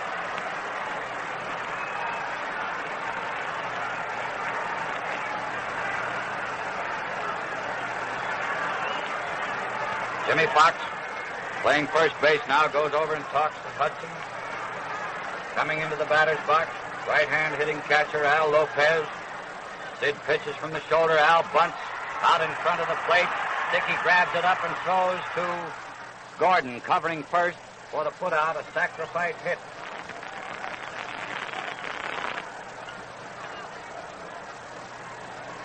And Bucky Walters, it's his turn to bat. He did all right the only time he's been up by stalking a double down the left field line. I don't know whether he's not going to hit. Somebody else coming up, a Brooklyn Dodger. Leo DeRocher has a little confab with him.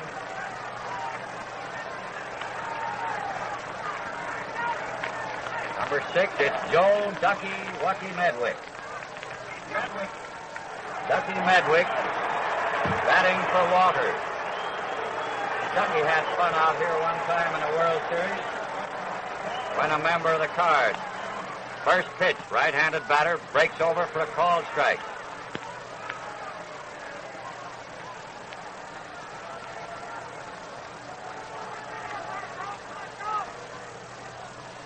And the next one. The sock on the ground to shortstop. Budrow bluffs the runner back to third, then rifles the ball over to Fox. Retiring Medwick. A swell play by Lou Budrow at Cleveland shortstop. He held Herman on third and then whipped the ball over to Fox ahead of the runner for the second out.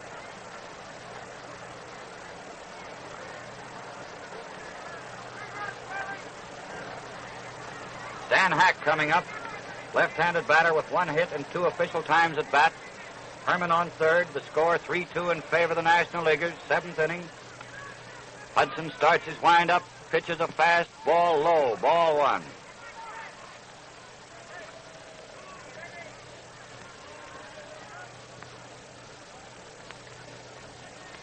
Dickey down there in the crouch, calls for the pitch. Now he's straightening up. Sid delivers a curve. It's bunted, a surprise bunt, but it's foul over in the Tiger dugout, where the American Leaguers are huddling today behind third base. And the count on Hack is 1-1. The score is 3-2 in favor of the National League, seventh inning.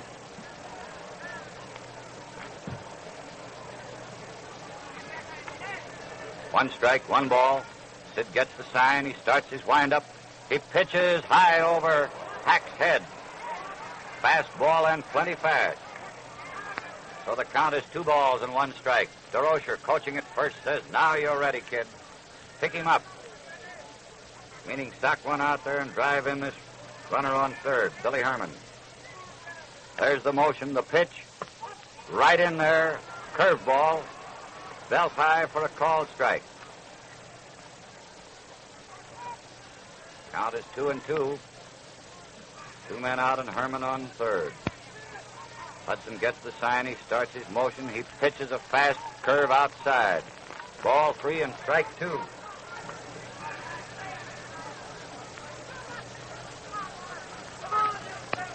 Three balls, 2 strikes. The motion and the pitch is inside, a little high for ball 4. Hack walks, trots down to first, and this brings Terry Moore to the plate. Terry has popped to shortstop, slide to right, and a long fly to left field drove in the first National League run in that 6th inning. Right-handed batter, runners on first and third. Moore swings and misses the first pitch. Hudson dropping a curve in there pretty low.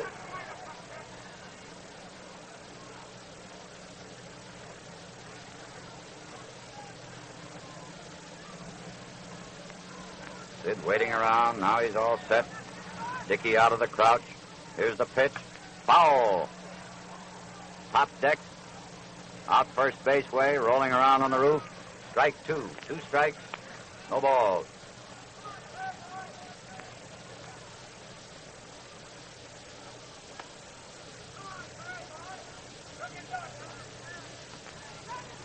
Two strikes, no balls.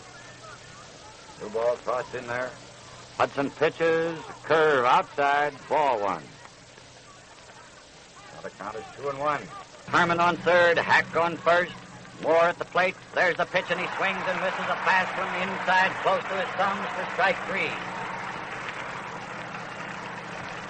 So that ends the 7th inning for the National Leaguers, in which they jumped in the lead by scoring 2 runs, made 3 hits, had 2 men left on base, and the American Leaguers made 1 error. Started out with Enos Slaughter facing Sid Hudson, the 3rd American League pitcher. Singled to left on the first pitch and took an extra base when Williams fumbled a hit. Arky Vaughan homered in the upper deck of the right field stands, scoring behind Slaughter to put the National Leaguers in the lead 3-2. Herman doubled down the left field line. Lopez sacrificed him to third. Dickey to Gordon, who covered first. Medwick batted for Walters, grounded out short to first. Budrow, the shortstop, holding Herman on third while throwing the runner out. Hack walked, and Moore struck out. Now we have the 4th National League pitcher coming in. Claude Passeau of Chicago, the Chicago Cubs.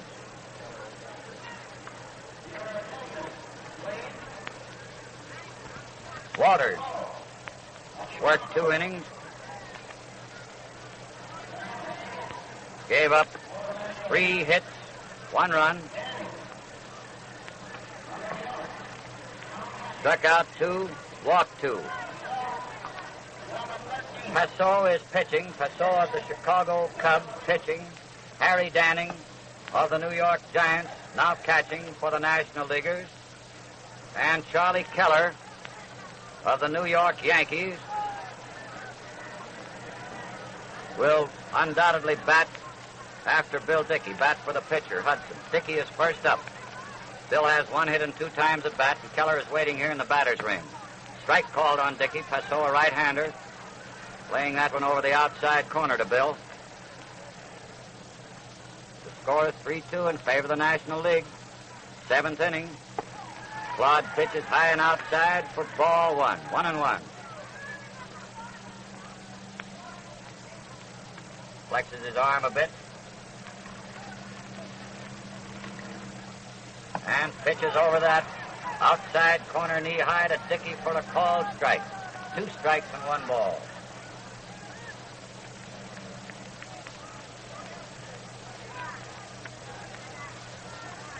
Two and 1. There's the windup. The pitch. Outside. Ball 2. 2-2.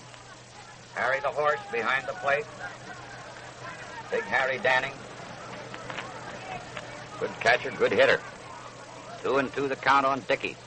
A couple of pretty good catchers right there at the plate now. Dickey fouls into the dirt. Right on top of that pitch. And I think it hit Bill on the toe as it bounced up. He's leaning on the bat out there. That's the second time he's been hit on that right foot. He's limping around as he comes slowly back to the left-hand batter's box.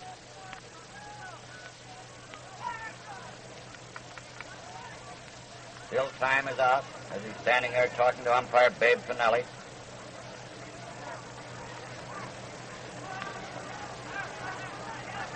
All right, I guess we're set. He's back in there. The count 2-2. Herman is playing very deep for Dickey, way out on the grass, second base position. Passeau starts his windup. He pitches. Dickey lines the third baseman Hack. Stan going in the air and spearing that ball as he was riding over behind third base, robbing Dickey of a 2-base hit, and Charlie Keller will bat for Hudson. Charlie Keller of the New York Yankees, left-handed batter, now batting for Sid Hudson.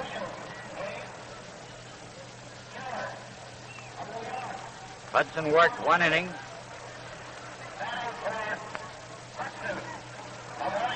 Gave up 2 runs, 3 hits, walked none, walked 1, struck out 1. Keller, a left-hand hitter and a powerful hitter, swings and misses. Strike 1. Nearly fell down as he went around on that pitch.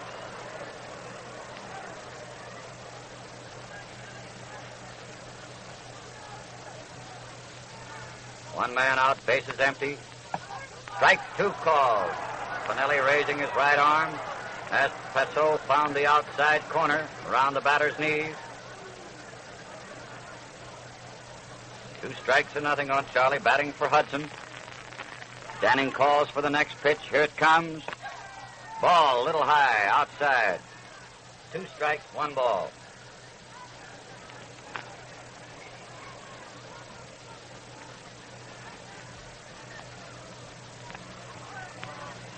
And the windup. Here's the pitch. Keller fouls back. Passeau getting a new ball, gives it a going over. Pulls his cap down a little more firmly. Wipes his pitching hand on his trousers. Those pretty light blue trousers that the White Sox wear, that road uniform. Now he's in motion. Here's the pitch. Outside, fastball. Up around the batter's eyes. Ball 2, 2-2. And the score is 3-2 in favor of the National Leaguers. 7th inning with 1 man out. Bases empty.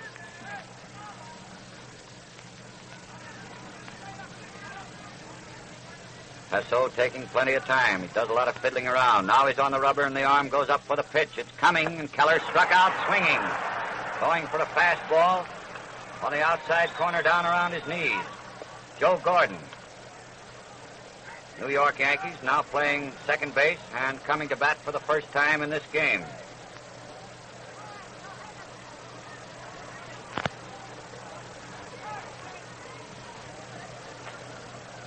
Two gone in the 7th. Joe steps up in that right-hand batter's box. He swings and misses a high, fast pitch for strike 1.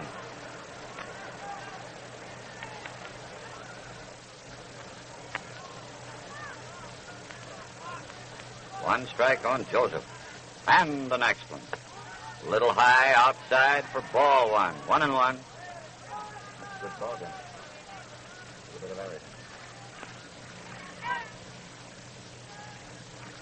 One strike, one ball. Passeau taking his time with 2 outs. He's got a 1-run lead to protect. He pitches low and inside to Gordon. Ball 2. 2 balls and 1 strike. Clear out against the screen in left field, nearly against the screen, is Terry Moore, left fielder. He knows Gordon hits him out that way when he hits him. And he fouled that pitch off for strike 2, and the count is 2-2. 2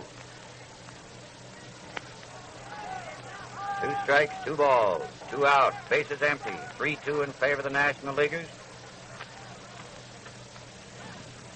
National Leaguers have made 8 hits. They're supposed to be the club without the power, while the American Leaguers have made 5, and there's a grounder to shortstop. Arky Vaughan comes up with it, pegs it to Mize at first, and Gordon is out, and that ends the 7th.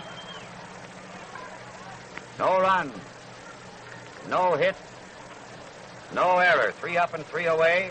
Dickey lined to Hack, third baseman, for a leaping one-hand catch. Keller batted for Hudson and struck out, and Gordon grounded out short to first. And now we get the 4th American League pitcher, and it looks like lefty Edgar Smith of the White Sox. Frankie Hayes of the Philadelphia Athletics going behind the plate.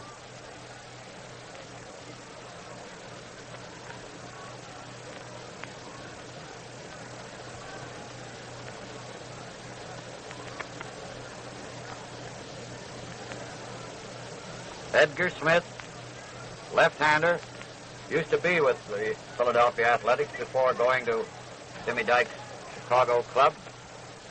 And Hayes was his battery mate there, so they oughtn't to have a whole lot of trouble getting signs fixed up.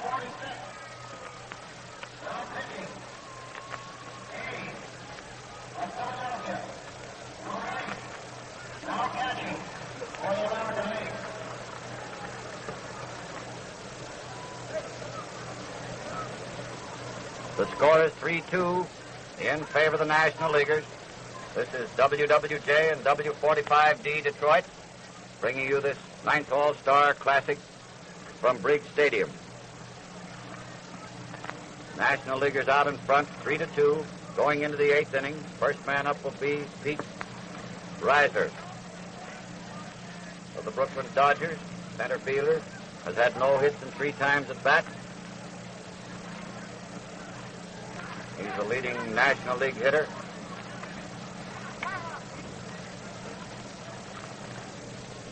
Smitty, a left-hander, Reiser, a right-hand batter. Ed's first pitch is popped up into short left field. Budrow going out for it, falls down, and the ball drops foul.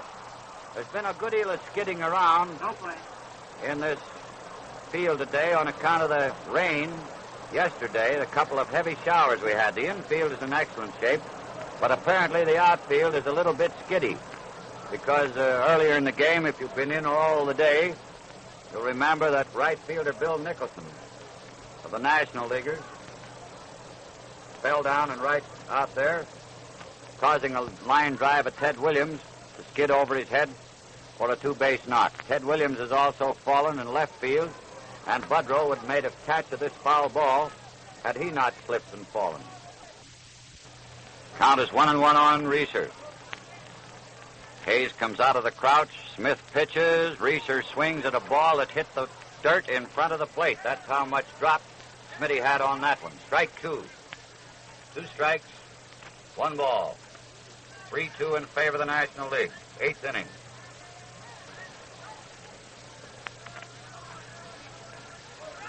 Foul.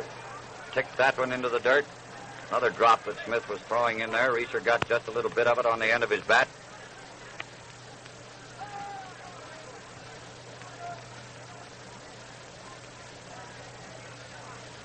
First man up in the 8th. Left-handed batter. Strike called on Reiser. Smith finding the outside corner with a fast pitch between the knees and the belt.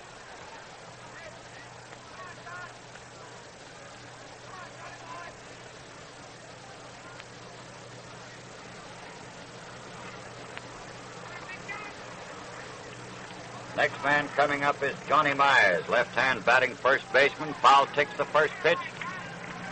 Strike one. Fouled it right into Hayes' mitt. And the arm goes up for the next one. Slow curve, failed to come over. Hung a little bit inside, ball one. 1-1. One strike, one ball. There's the motion. Mize lines to right field. It's going safely against the barrier, bouncing away, being chased out there, but Gordon DiMaggio having trouble picking it up, and it goes for a two-base hit. Dominic broke toward center field as Mize swung, but Johnny pulled the ball up toward the foul line on the opposite way from which he was going. By the time he could get back, the ball was past him against the barrier. Playing it on the rebound, he had trouble picking it up. It's a two-base hit for Johnny. One man out. Mize on second. Enos Slaughter, who opened against Hudson in the last inning and singled, took an extra base when Williams fumbled, moves into the left-hand batter's box. Smith pitches a curve low and outside, down in the dirt, out in the right-hand batter's box for ball one.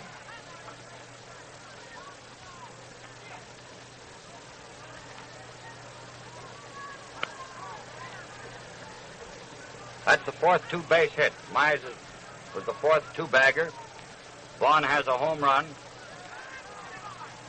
That accounts for the extra base hit. One ball, the count to Slaughter. Hayes out of the crouch, holding the mitt for Smitty to see. Smith pitches a beautiful curve, starts at the batter. He backs away a little, breaks over the plate. Belt high for a called strike. One man out and Mize on second. Smitty takes his stretch. He pitches a foul ball back into the stands. Bounces down the screen. Strike two on Slaughter. And it's two strikes and one ball. Leo DeRocher coaching at first, giving advice to Johnny Mize, the runner on second. Smitty comes up to the stretch, down to the clutch. He pitches. Strike three called.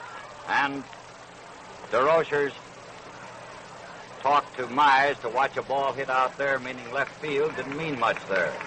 So Slaughter took that pitch for a called third strike. And here comes Arky Vaughan getting a big hand from the crowd. It was Arky's home run off Sid Hudson in the seventh inning with Slaughter on base that put the National Leaguers back put them in the lead. 2-3, and they're still in there. First pitch to Arky, left-hand batter, ball one.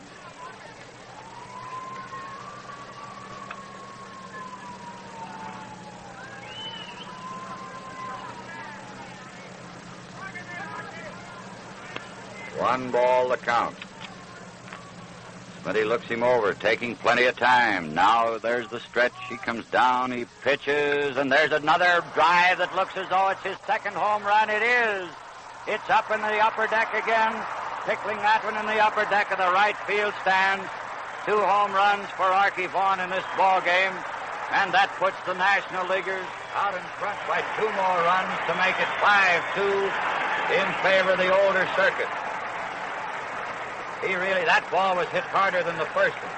Hit further down towards center field. But up in the stands, I would say about 350 feet away, the upper deck of the right field stand. Two home runs in succession for Arky Vaughan, each with a man on base. And that's the time to get them. Two out. Base is empty now. Billy Herman up. Has had two hits, a single and double, and as many times at bat. First pitch, ball one, a right-handed batter. Crowd is still murmuring over Vaughan's second homer. A smash on the ground that Jimmy Fox gives it the chest, then tosses to Smith. Smith misses the bag, and umpire Grieve at first base rules the runner safe. There's Smith. Smith is charged with the boot. A bounding ball down towards second. Jimmy Fox, the first baseman, went down and gave it the chest. In other words, blocked it with his chest. He picked it up, tossed to Smith, covering the bag. Smitty got the throw in time, but his foot missed the bag ahead of the runner. And Herman is on first on Smith's error. 2 men out. Harry Danning, the catcher, making his first appearance at the plate. Right-handed batter. Takes the first pitch, a fast one on the outside corner. Knee-high for a called strike.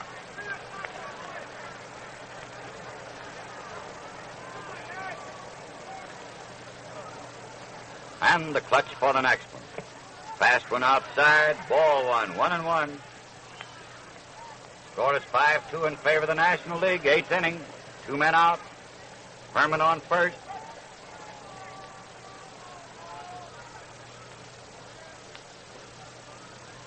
Smitty pitches low, ball 2. 2 balls, 1 strike.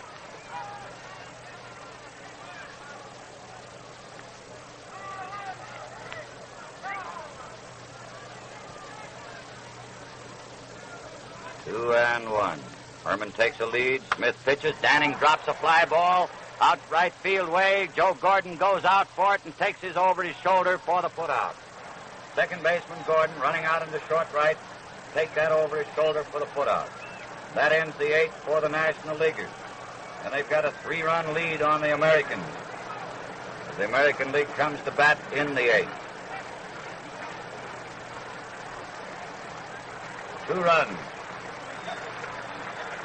2 hits, 1 error, 1 left.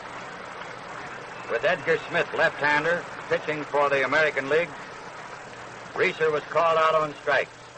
Mize doubled to right. Slaughter was called out on strikes. Vaughan duplicated his hit of the previous inning by hitting a home run up in the right field pavilion, scoring behind Mize. Herman was safe at first when Smith missed the toss from Fox for a play, and Danning popped to Gordon for the 3rd out.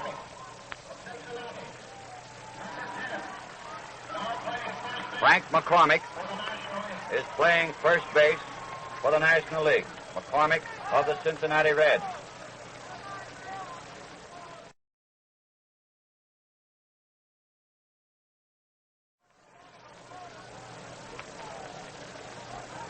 Arky Vaughan's 2 home runs in this all-star game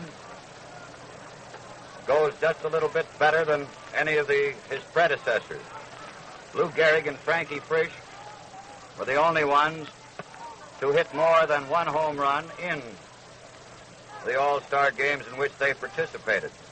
Frisch getting 1 in 33 and 34, Gehrig making 1 in 36 and 37. Vaughan got his in the same game.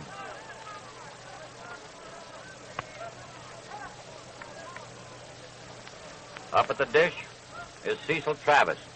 Count is 1-1. Buck has had 1 hit, 3 times at bat, a 2-base hit. He cracks a high fly, foul over near the Tiger dugout toward third, and it's taken by Stan Hack for the putout. The National Leaguer's third baseman. Harry Danning, the catcher, was right over there with him. 1 out in the 8th.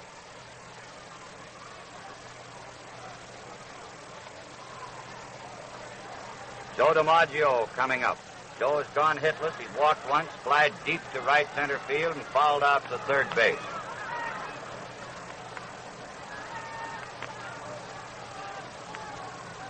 Claude Passeau, right-hander of the Chicago Cubs, now pitching, and lays a fastball in there, letter high for a called strike.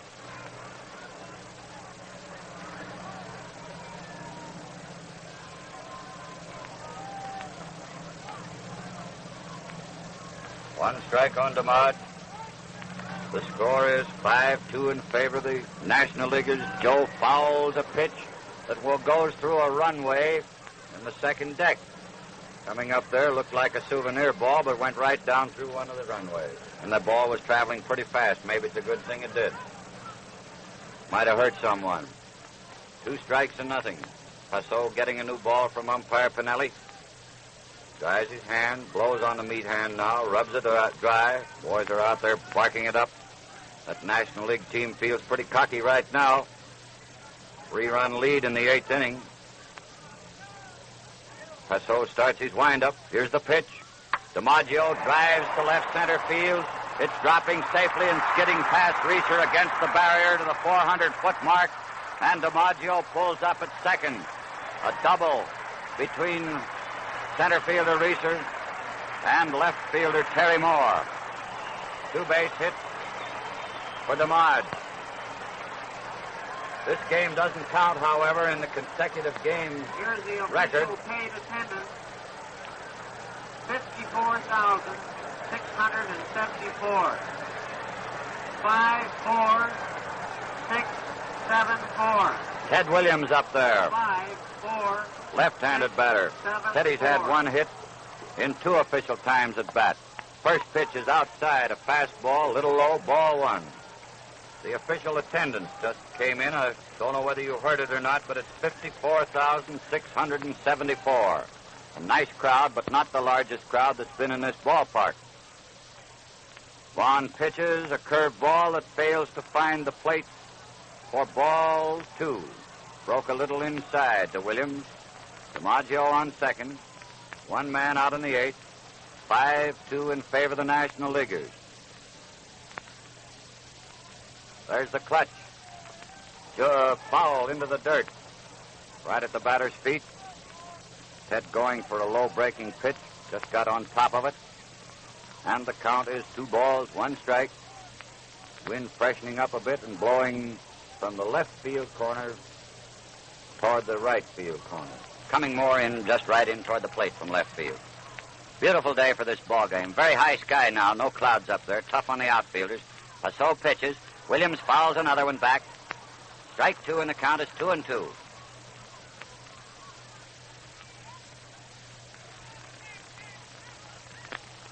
Two strikes, 2 balls.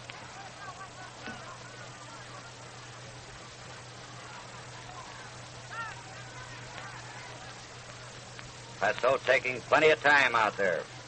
He knows he has a kid up there that wants to whale the tar out of this pitch. Now he's set. There's the clutch. He pitches. And Williams is called out on strikes on a knee-high pitch. 2 men out. Dominic DiMaggio coming up. Now here's brother and brother. Joe on second, Dom at the plate. Both of them right-hand batters. Joe a whole lot bigger than his brother. Both of them take about the same wide stance at the plate.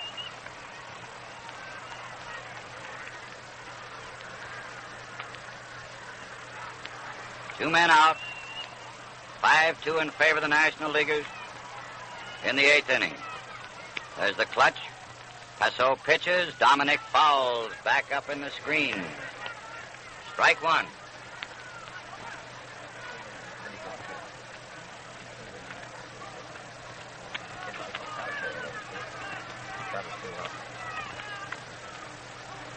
One strike on Dominic. Passeau looking at this new ball, examining it very carefully. Now he seems satisfied with it. He's a cagey pitcher out there. He takes his time. He goes through a lot of motions. Now he's ready. And Dominic drives a hit into right field. Here comes Joe coming home. Joe DiMaggio scoring from second on brother Dominic's line single to right center.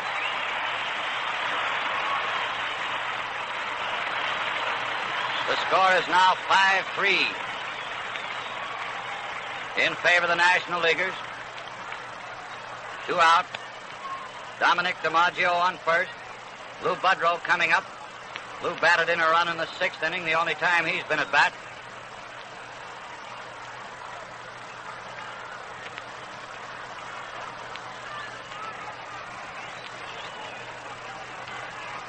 Passeau takes his stance. There's the clutch, the pitch.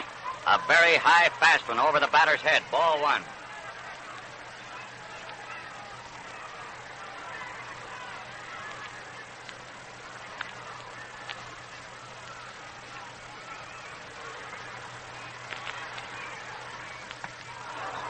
Throw to first, trying to nip the runner off. Nothing doing as Budrow took a cut at that pitch.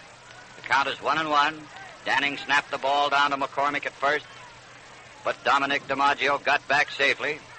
Budrow at the plate with the count 1-1. 2 out in the 8th. Passeau pitches, and Budrow singles through the box and over second. Little Dom is going to third as Reeser fumbles, and Budrow takes second.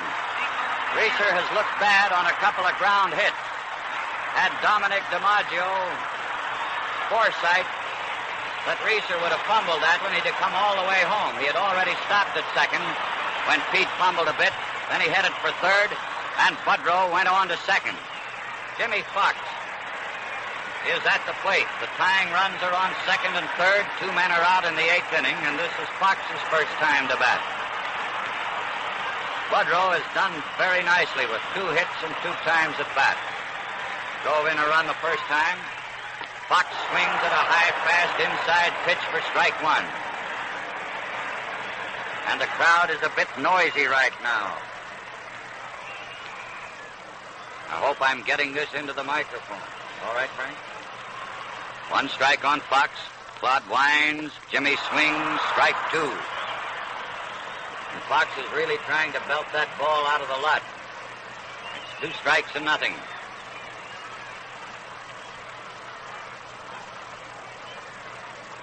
Five, 3 in favor of the National Leaguers. Dominic DiMaggio on third. Lou Budrow on second. 2 strikes on Fox. Jimmy struck out on a high one. Passeau getting him on 3 pitches. He went for all 3 of them. And that ends the 8th with 1 run, 3 hits, 1 error, 2 left on base. Travis first up. Fouled out to third baseman Hack. Joe DiMaggio doubled to right center. Ted Williams called out on strikes. Dominic DiMaggio doubled to right, scoring brother Joseph. Budrow singled to center. And when Reeser fumbled a hit, DiMaggio went to third, and Budrow second on the error. Fox struck out on 3 pitches. The score now 5-3 in favor of the National Leaguers. Passeau first up in the 9th, getting a fine hand from the crowd. He took care of a tough batter there when he had to.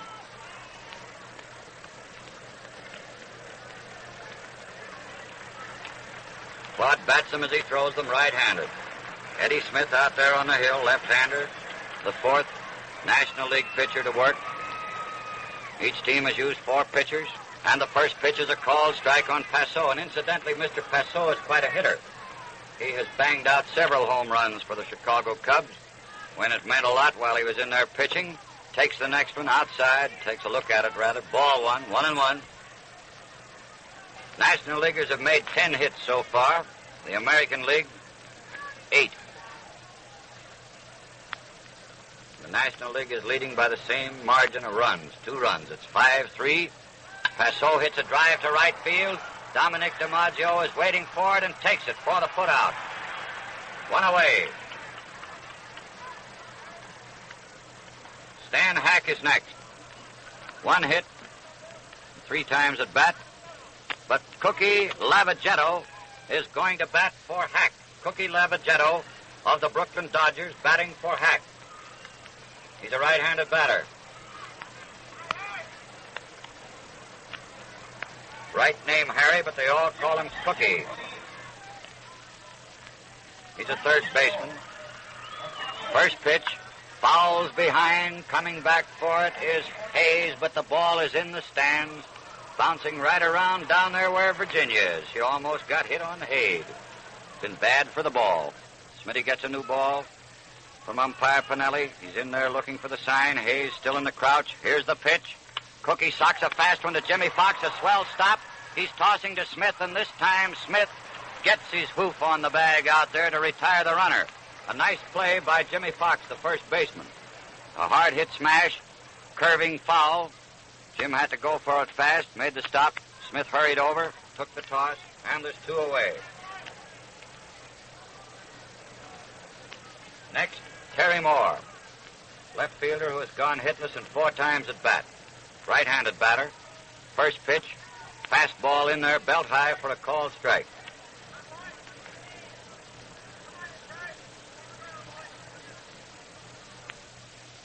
And the next one, a high foul up first base way.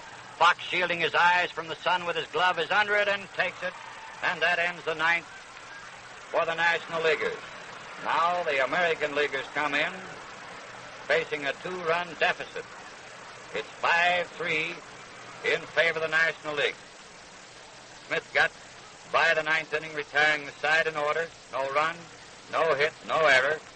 Passeau flied to Dominic DiMaggio in right. Lavagetto batted for Hack. Fox made a swell play on his fast bounder and tossed to Smith for the out at first. And Moore fouled to Fox. Lavagetto will play third, replacing Hack. We've got a new shortstop in there. Eddie Miller of the Boston Bees playing shortstop for the National Leaguers.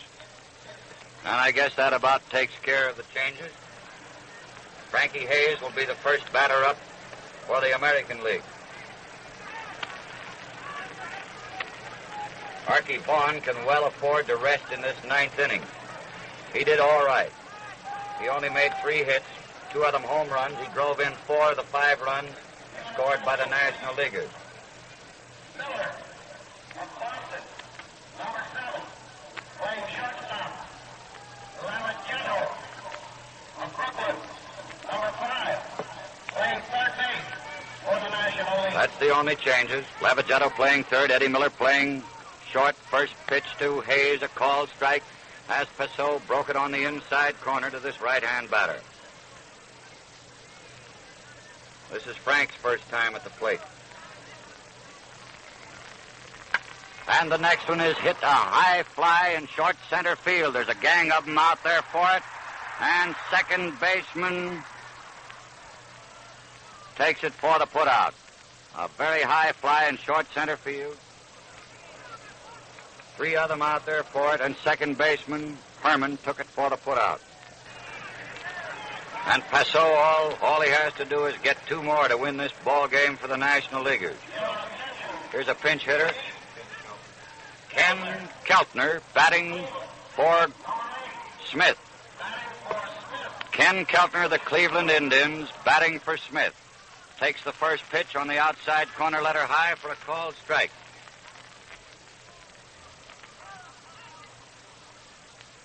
Right-handed batter, 2 out, 5-3 in favor of the National League. The pitch, Keltner smashes to shortstop. Miller boots the ball. And Keltner is on first on the error. It was a tricky bounder. Came to Eddie Miller, the shortstop, on a bad bounce, and it scored, and rightly, as a base hit. That ball took a bad hop down there, hit Miller in the chest. He made a second grab at it, and it scored as a base hit for Keltner. He was batting for Smith, the pitcher. Now we have Flash Gordon up there. Joe's been at bat once, grounded to shortstop. First pitch, swinging strike. 1 man out in the ninth, 5-3 in favor of the National League.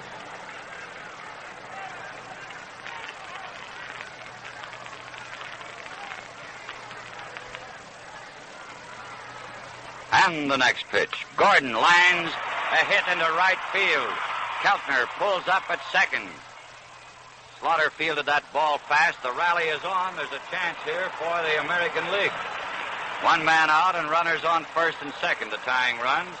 And a fellow by the name of Buck Travis coming up, who has already hit 1 double in 4 times at bat and scored 1 run. Left-handed batter. 1 away in the ninth. 5-3 in favor of the National League. First pitch to Travis is a fast ball, a bit outside. Letter high, ball 1. Keltner is on second, Gordon on first. Passeau pitching from the shoulder. Here it comes. And there's a foul ball drifting out left field way into the bullpen, usually occupied by the Tiger warm-up pitchers. Strike 1 and ball 1.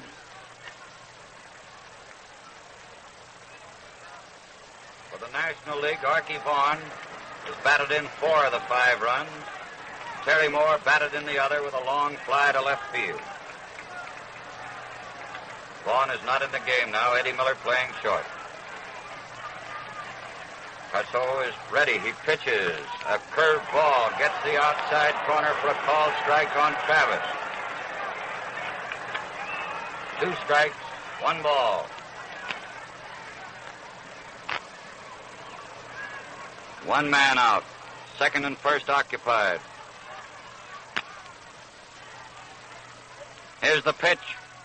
Outside. Ball 2. 2-2. 2 balls, 2 strikes. There's the clutch. The pitch is coming. Another one outside. Ball 3.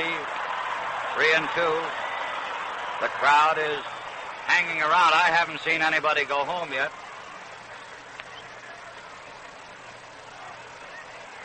$54,674. Ted Williams has batted in 1 of the American League runs. Lou Budrow has batted in 1. Dominic DiMaggio has batted in 1. And Travis has a chance to bat in 1 right here. Passeau working on the new one, dries his hand, faces the batter. Here's the pitch. Ball 4. That loads the bases. He tried to make him go for another outside pitch. Travis wouldn't swing. 3 men on, 1 man out, and Joe DiMaggio up. Joe's had 1 hit, a double off Passeau the last time up. He walked once, flied deep to center field, fouled out to third base.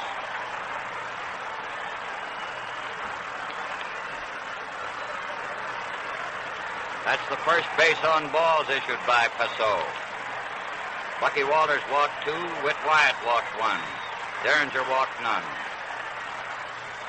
3 on, full windup. Here's the pitch. DiMaggio fouls, tops 1, bounces it on the ground over toward the Tiger dugout behind third, where the American Leaguers are huddling today. Tying run is on second. Keltner on third. Joe Gordon on second. Buck Travis on first. 1 man out and 1 strike on DiMaggio. Joseph. Plenty of racket out here. Passeau's arm goes up for the pitch. DiMaggio swings at a fast one, and he was swinging from the heel cleats. High fast pitch. Joseph failed to meet it. He was really going for 3 or 4 that time. Huh? Yeah, but he was going for more. All right, 2 strikes, 1. A bounder to shortstop. Eddie Miller handles the ball fast. Here comes Keltner scoring. Miller's toss to Herman at second forces Travis. DiMaggio beat Herman's rather bad throw to McCormick. It pulled him off the bag. And there's only 1 out on the play instead of a double play ending the ball game. Herman's throw from second to McCormick at first to try to complete the double. Pulled the first baseman off the bag and gave Joe DiMaggio a life at first. Gordon moved over to third. The score is 5-4 in favor of the National Leaguers. A big huddle out there at the pitcher's mound with Ted Williams coming up.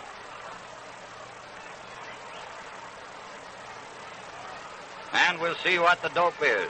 First and third occupied. Williams has had 1 hit, a double, has walked once, flied to center field, and struck out.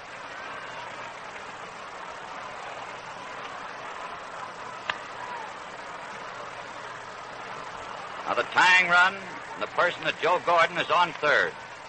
First pitch to Williams, way outside, little high. It looked as though it might have possibly been a pitch out for Danning to take a peg at third base. However, Lavagetto isn't paying much attention to the base runner. He's protecting that territory.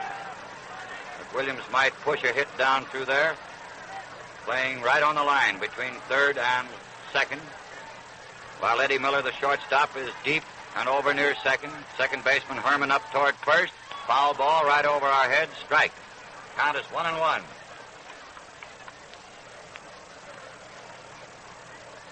Two men gone in the ninth.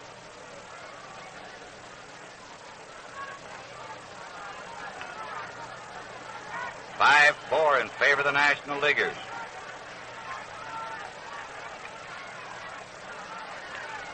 One strike and 1 ball. Ted Williams, the batter. Danning out of the crouch. Passeau pitches. High, inside. Ball 2, and Passeau is asking umpire Babe Pinelli toss him a new ball. There's something wrong with that one. Babe does. Claude gives this one a going over. And this, boys and girls, is a ball game and has been one all afternoon. A real all-star affair. They've done everything, made errors, good plays, hits. The pitch, Williams hits a towering fly. It looks as though it's way up in there, way up, and the top hits the top deck, the third deck, and this ball game is over with the American League coming through again. It'll count as a home run because the ball is up on the top deck of the right field stands. Everybody grabbing Ted, patting him on the back. Joe Cronin has his hat off and is giving him a Dutch rub. Artie Fletcher is also on his back, and the kid really laced that one out. Boy, oh boy, it didn't go over the roof, but it hit the third deck barrier in right field, way up there plenty high. The third home run made in this ball game. Arky Vaughan made 2 for the National Leaguers and drove in 4 of their 5 runs. And Williams came along with this one to win the ball game, knocking in Gordon and Joe DiMaggio, and of course himself. So that makes the totals for the 9th inning. 2 men out when the home run was hit and the winning run scored. 4 runs, 3 hits, no error, and none left on base. And the final score, the American Leaguers, 7 runs, 11 hits, Time of game, 3 errors. 23 minutes. American League, 23. 7 runs, 11 hits, 3 errors. National League, 5 runs, 10 hits, 2 errors. The winning pitcher, Edgar Smith of the Chicago White Sox, the last one in there. And the loser, Claude Passeau of the Chicago Cubs. So Chicago was very prominent in this. Boys and girls, this game came to you through WWJ and W45D, and it was quite a ball game. And now the American League has the edge on the National, 6 games to 3. Started out today with 5 to 3, now it's 6 to 3. And it looked for quite a while as though the National League was going to sort of upset the dope bucket, because all the pre-game dope was that the American League would have the power at the plate, while the National League would have the better pitching. However, up until this 9th inning, the National League not only had made more hits, but also more runs, and looked as though they were going to come in there National League totals with a 5 to 2 victory. 2 errors. After Frankie Hayes, first man up, with a score of 5-3 in favor of the National League. Frankie Hayes, first up, popped a towering fly to second baseman Billy Herman. Ken Keltner, then, of Cleveland Indians, batted for Smith, the pitcher, and singled. Joe Gordon kept it going with a single. Keltner stopping at second. Then Travis walked, filling the bases. Joe DiMaggio slapped a fast bounder to shortstop, which ordinarily would have been turned into a double play and a victory for the National League. Miller gathered up the ball all right, tossed to Herman at second, forcing Travis, but Herman's throw was a bit wide to first base. It pulled McCormick off the bag. DiMaggio, going fast, hit it before McCormick could get back or tag him, and was safe, preventing a double play, on which Keltner scampered home from third. Then they had a big consultation out around the mound as to what to do with Ted Williams, with runners on first and third and 2 out. Shall we pitch to the kid, or shall we walk him and take a chance on Dominic DiMaggio, who would have been the next batter up with the bases loaded? They decided to pitch to Ted. And Ted took a crack at the third pitch, hit it high against the top barrier out in right field. A home run scoring Gordon and DiMaggio ahead of them, ending the ball game with the American Leaguers winning 7-5. The pitching summaries of this game: Whitlow Wyatt, who take the National League first. Whitlow Wyatt of the Brooklyn Dodgers started, worked 2 innings, allowed no runs, no hits, struck out none and walked 1. Paul Derringer followed him, worked for 2, gave up 1 run, 2 hits, struck out 1 and walked none. Bucky Walters, also of the Cincinnati Reds, pitched 2 innings, gave up 1 run, 3 hits, struck out 2 and walked 2. And Passeau, Claude Passeau of the Chicago Cubs, the last pitcher in there, worked the last 3 and was touched for 5 runs, 6 hits, struck out 2, and walked 1. He's the losing pitcher. For the American League, Bob Feller of the Cleveland Indians worked the first 3, allowed no runs, gave up 1 hit, struck out 3, and walked none. Lefty Thornton Lee of the Chicago White Sox worked the next 3. He gave up 1 run, 4 hits, struck out none, walked none. Sid Hudson pitched 1 inning and got himself into trouble in that 7th inning. First man up singled. Then Arky Vaughan hit the first of his 2 home runs, scoring behind Slaughter, who had singled. Hudson got rid of the rest of them without any further scoring, but his record for the 1 inning was 2 runs, 3 hits, struck out 1 and walked 1. Edgar Smith of the Chicago White Sox pitched the 8th and 9th. Smitty struck out the first man to face him, Slaughter, and then Mr. Vaughan came through with his 2nd home run in succession. He struck out the first man, Pete Reeser. Johnny Myers doubled off Smitty, and Smitty fanned Slaughter. And with 2 out and Myers on second, Arky Vaughan repeated his performance of the 7th inning and homered off Smith to knock in Myers ahead of him. That ended the run scoring for the Nationals.